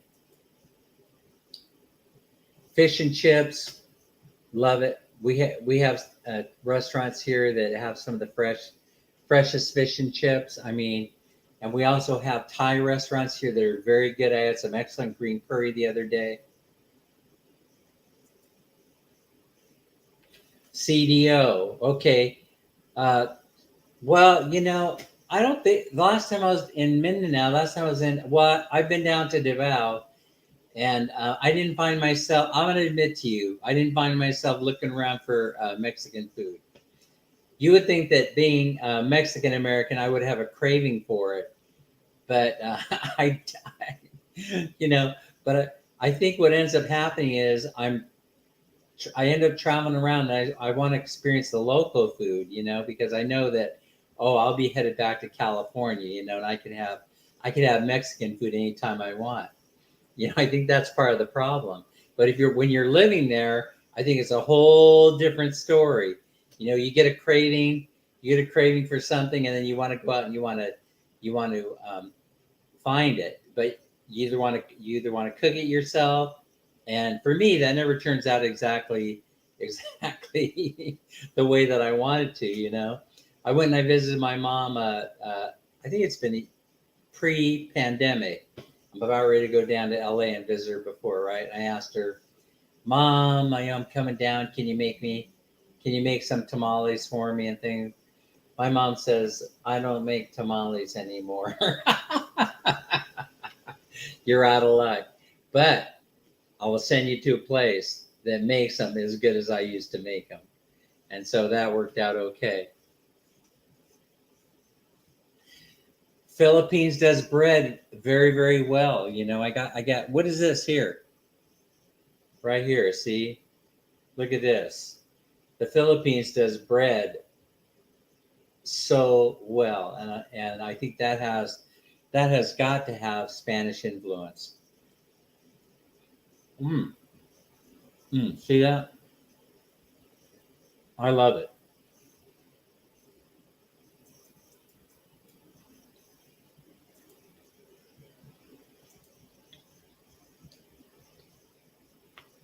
Baguette is yummy. Croissants are your favorite. Now, do they make croissants down in Duma?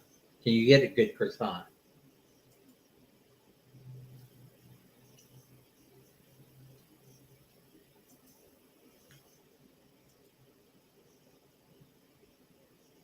Yeah, there's nothing like fresh baked bread.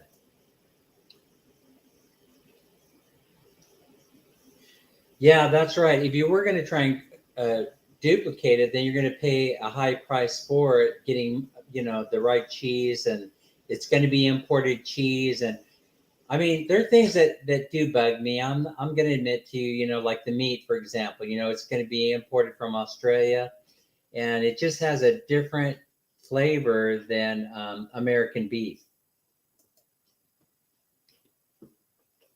All right, Eddie wants to know, where's the restaurant? I think about 1,000 miles away from where you're going to be living there.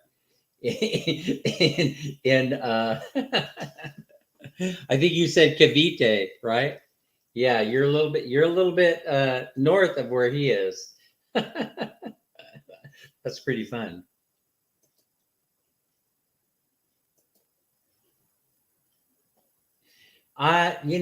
Seth, I've never seen rye bread in the Philippines.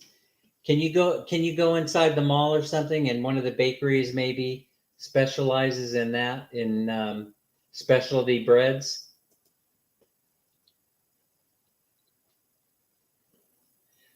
Mel, Larry wants to know how you know it's good.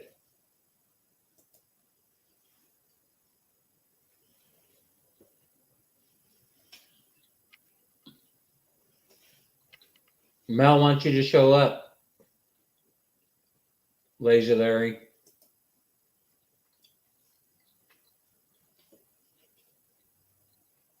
Okay, well, that's straight up.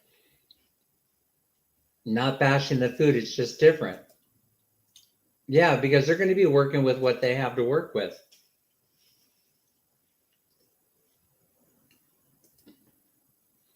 Love it, I'm telling you. Tom Yum, I love it. I am telling you. There's no better food. I'm going to admit to you that one of the reasons why I convinced my wife that we should spend time in Thailand.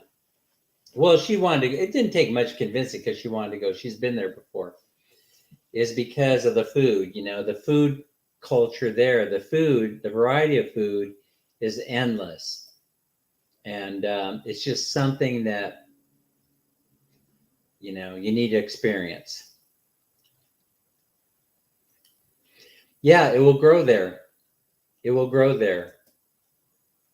There's certain foods, Eddie, that won't grow there, but the green chili will. Kemakin Island. Okay, where is that? I'm gonna look it up.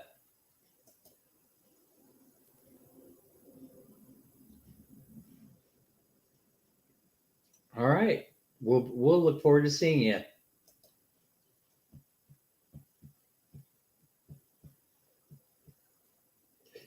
Well, they I think I'm not going to say that they don't. They don't have these things, but they do.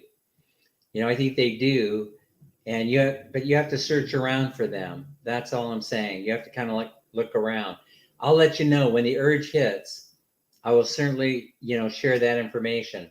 In fact, I'll remember this. I'll remember this live stream, and I will go searching for this food because it never crossed my mind. I didn't have a craving, for it when I'm there because I'm trying to experience all these other foods from the local culture. But when you're living there, it's a totally different story. You miss certain foods, and so I understand what people are talking about and how they have said that, oh, if you move to the Philippines, you have to be willing to make some sacrifices concerning the type of food that you eat, or it's going to be very expensive as you source these things out.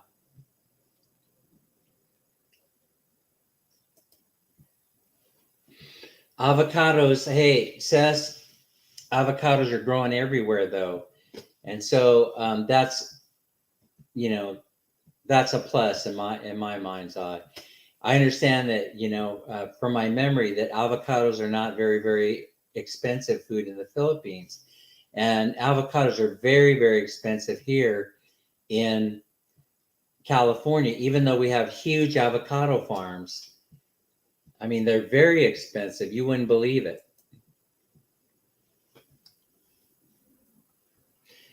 They have cilantro. They have cilantro. Oh, maybe they don't have cilantro down where you're at. But I haven't had any problem finding cilantro in the places I visited, and so I'm not sure about that. I could be wrong. I mean, my memory. I mean, there's been a calamity going on in the Philippines, so we haven't been there in a while. But oh, okay, they have good croissants there. All right.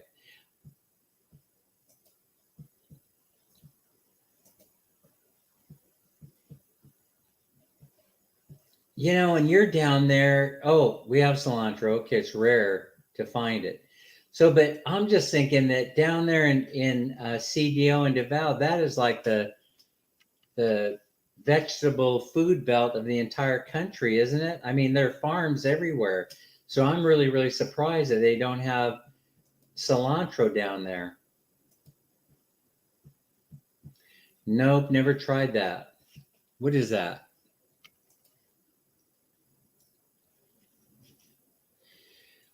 Well, they have a tree called the Filipino lime tree, but it isn't lime. I don't know what it is. So anyway, it's funny. They call it lime, I think, but it isn't lime.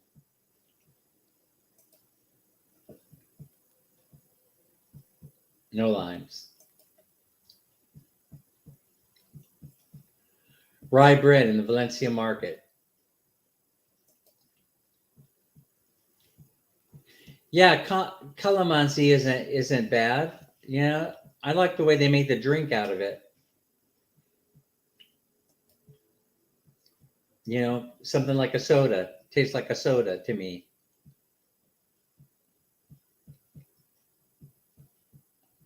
Oh yeah, you work a swing shift. They call it swing. Pasole, I think you can make. I think you can make your own pasole. I can't see why you wouldn't be able to do that because everything is available here.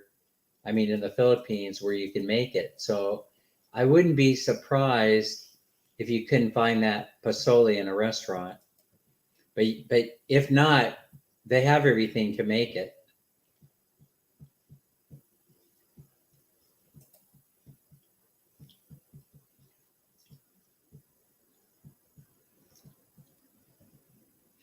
Yeah, the amazing thing about Thailand is that you have you know cooking schools there where they'll teach you how to make the basic dishes and things, and that's something that we might do.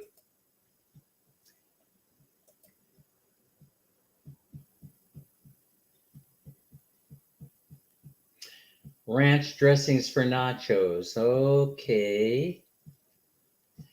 Local restos always out of stock for nachos. The reason they have no ranch dressing.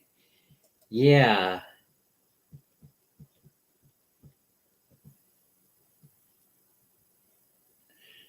That kind of like catches my interest there, Says. That they have good tacos in Cambodia, but not really like the real tacos in Mexico. Yeah. Lately, we've had some interesting different taco shops opening up here in Sacramento where they make them. They're very traditional, and we love them here.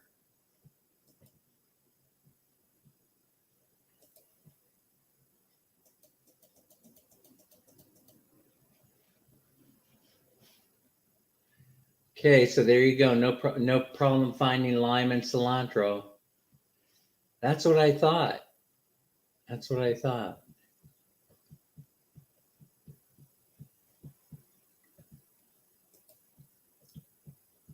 Yeah, cilantro will grow. There you go. Maybe you guys can hook up and you could share seeds.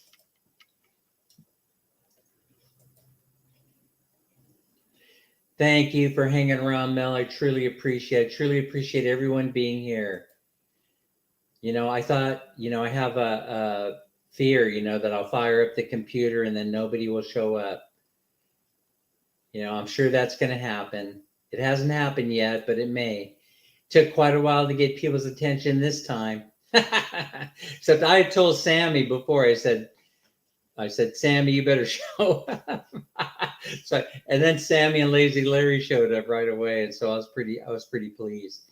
I was trying to do something there. I was in Chris and Sabu's live stream, and then I thought, man, I'm gonna wait till he's over, and then I'll fire up this live stream and see if I can import somebody from over there. And then Lazy Larry shows up.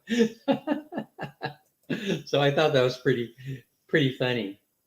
Yeah, they're abundant and cheap, but guacamole is unheard of. It's easy to make, and the locals love it. Yeah, so the key is, if you want to go into business for yourself, you can open up a guacamole store. There's a little Western humor there. Calamansi, yes. Better than lemonade. Yeah, and see, that's what I like. I like it. To me, it tastes like soda, and so it's very tasty. I got used to it. They have them at Safeway. They do? I'm going down to Safeway. I'm going to see what's going on there. There you go. Sess makes fresh guacamole. There's nothing like it. There's nothing like a good fresh guacamole. They call it guac in the restaurants here, right? The first time a waitress comes up to me and says, "You want guac?" I go, "What the heck? What the heck is guac?" Slang term for guacamole.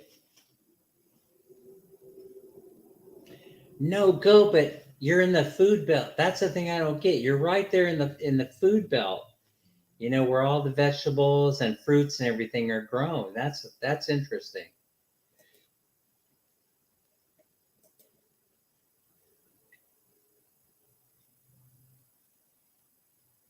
Yeah, yeah. In fact, there is a YouTube channel where they do that, right? Where they try and put together dishes and then show you how to do it. They're in the Philippines, and I can't remember the name of it. I watch it from time to time. I love Vietnamese food. I was just in. My wife and I just had a Vietnamese lunch the other day, yesterday or the day before. You know what I like, Says? I know this is, I like the way they make the coffee. You know, I go in there and then they make it, you know how they use the condensed milk and then they take the Vietnamese coffee and they use the French press. Love it. Nothing better. Okay. Oh, hey, maybe you want to, you know what, have you done, I wonder if Seth has done a video on making guacamole. I'll bet you she has.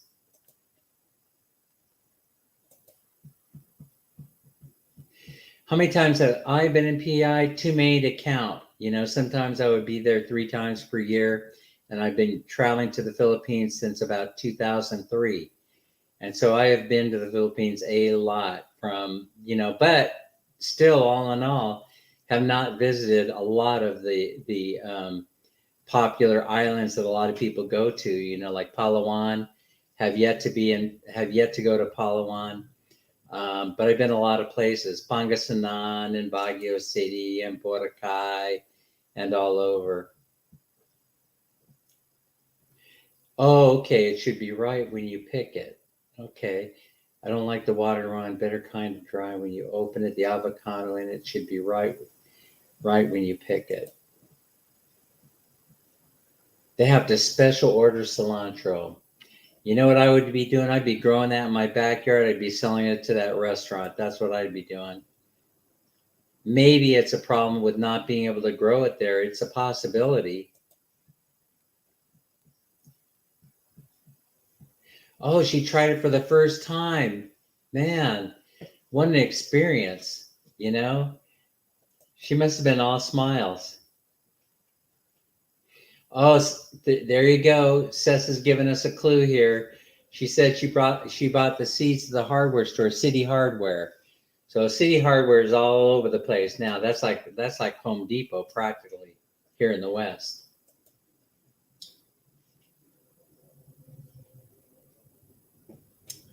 You need to let the chat know that it is what you are going to do. Oh, you mean move? You mean moving to Bye Bye Leyte? Bye Bye City Leyte?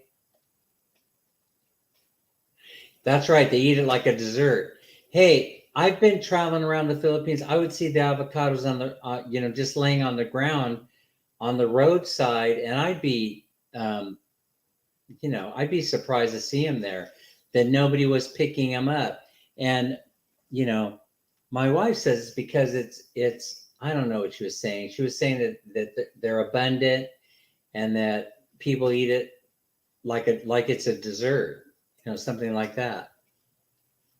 Yeah, I like it with salt and pepper. So my question to you, Seth, is how much of that is influenced by your partner? That's what I would like to know. I mean, because you saw him do it, and then you decided to try it, and then you decided you liked it.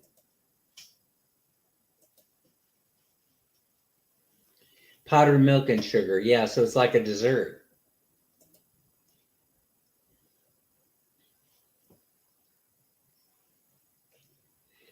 We're gonna have to open up a nacho store or something. I wonder if they would. I wonder if they. Yeah. So I have the soup. So I love Vietnamese food. But do we have any in the Philippines, Sess? Oh yeah, we do. I think we do. No, maybe not. Did I see them in the mall? I saw. There's this one chain of restaurant in the Philippines where they're from. They're originally from California, if I'm not mistaken. And she's a very famous chef here. And I'm trying to think. I'm trying to think of her name. You may think of it before I do, but she's from Sacramento. Originally, of course, they migrated from Vietnam, and then yeah. Oh man, that sounds delicious. Coconut coffee in Hanoi. Oh, I'm gonna try it when we get to Hanoi and Vietnam. We're gonna be sampling all that good food. But isn't there a restaurant called Lemongrass Restaurant, Sess? As a matter of fact, didn't you go to Ayala Mall and I saw Lemongrass Restaurant in your video? And so, if I'm not mistaken, that has some kind of connection to a immigrant here who became very famous chef and opened restaurants all over Sacramento area, and then eventually all over the country and all over the world. And if I'm not mistaken, Lemongrass is the name of one of her restaurants. I love avocado shake. I love avocado shake. Love the sandwiches. We have a great sandwich shop in South Sacramento that I go to all the time, and they're just great. They're just fabulous. That crusty bread, that baguette with cilantro and all those other things in there is so flavorful and tasty. And so to have the real deal banh mi sandwich in Saigon and then compare it to what we have here in Sacramento would be a real interesting video. Would be a real interesting treat. No, I don't. But now you're getting me intrigued. I think that I have to talk to my friend who goes there often and see when the last time she was there to see how they're doing the entry into Vietnam. But she says it's doable. I talked to her a few days ago. I remember I briefly ran into her, and she's a workmate, and I asked her about it. She said it's doable, but I know they have rules, for entry. Now I'm getting hungry. We started talking about different things, and then now we're at food, and now I'm getting hungry. But I have snacks here. See you go, Sess.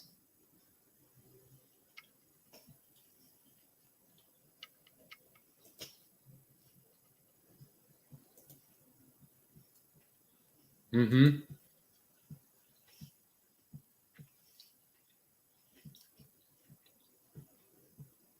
Oh, you mean follow him, like chase him around? I probably will never do that. Hey, one thing I worry about is I worry about people coming up to me and saying, "Oh, I saw you on YouTube and blah blah blah blah blah blah," and then getting a little bit nervous because they come up and they interrupt you and say, "Hey, I'm a subscriber and I really enjoy your channel," blah blah blah blah blah. And I don't know, I'm sure this has happened to Seth before.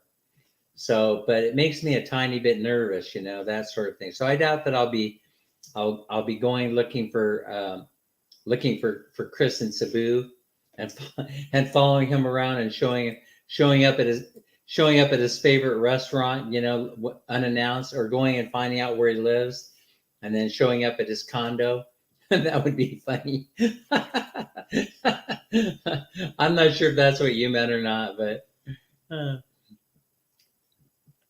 oh, okay. He's the one letting you try all the food that I don't have any idea before. Okay.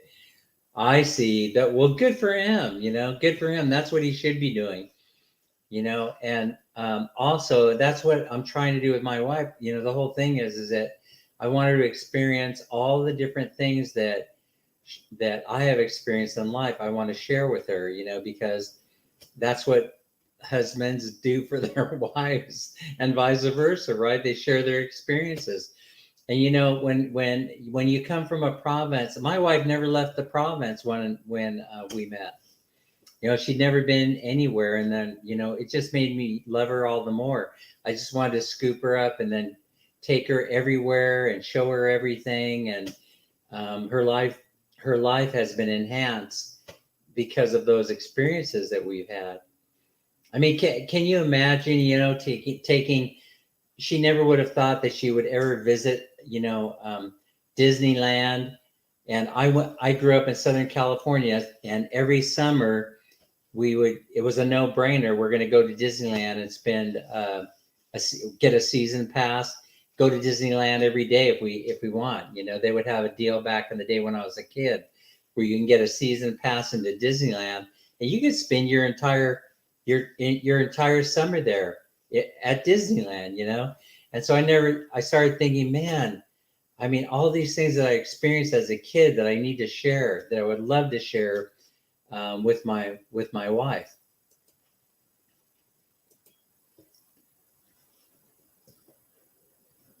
Oh, tavolata. Oh, it's in Ayala Mall. Okay, I'm gonna try it. Yes, lemongrass, right? So lemongrass is if I'm not mistaken, it's fusion, but it's Vietnamese. They have soup there, right? They have pho there, and they make it traditionally, if I'm not mistaken.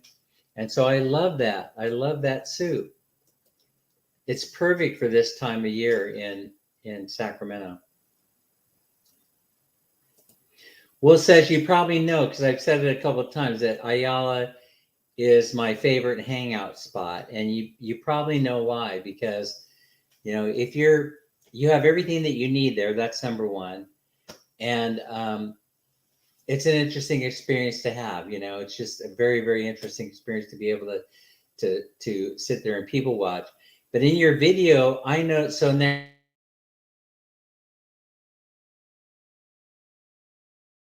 it was closed.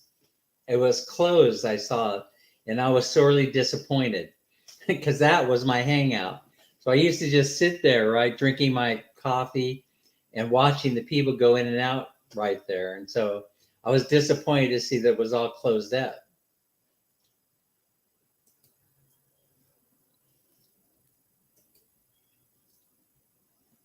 Yeah, Vietnam is definitely on the list of places to go. And so the idea would be to fly into Bangkok and then make our way. Well, we want to go to the north, of course. We want to go to Chiang Mai and Chiang Rai.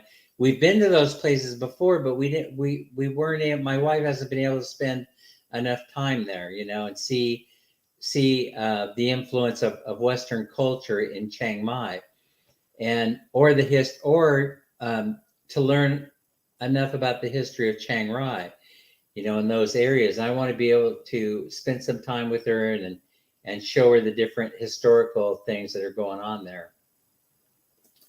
And so then we're gonna make our way back down south and probably go, traveling around Cambodia, Vietnam, Malaysia, as many different countries as we possibly can, making our way back to the northern part of the Philippines, Luzon, and then make our way south down to Bye Bye, and then start planning the visit to those different islands.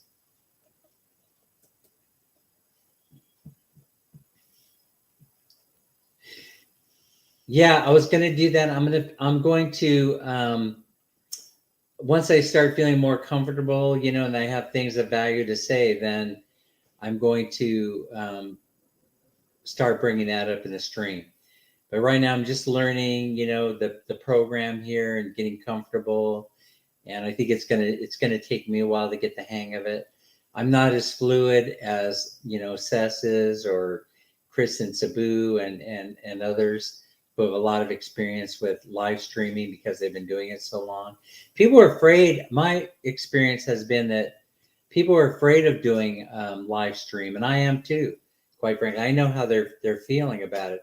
Very apprehensive and jittery, and they're not sure how smoothly it's going to go. You actually should have an agenda of some kind, some subject matter to share that's backed up by your experience or factoids, Oh, okay. He had a restaurant in Mexico before. I haven't traveled it sounds strange. I haven't traveled a lot in Mexico, just mostly the border towns and maybe 50 or 75 miles into Mexico, and that's about it. Okay, the social in Ayala is famous, yes. Oh, it is still open. Okay. Do they I think they have a Bo's coffee shop in Dumaguete too, don't they?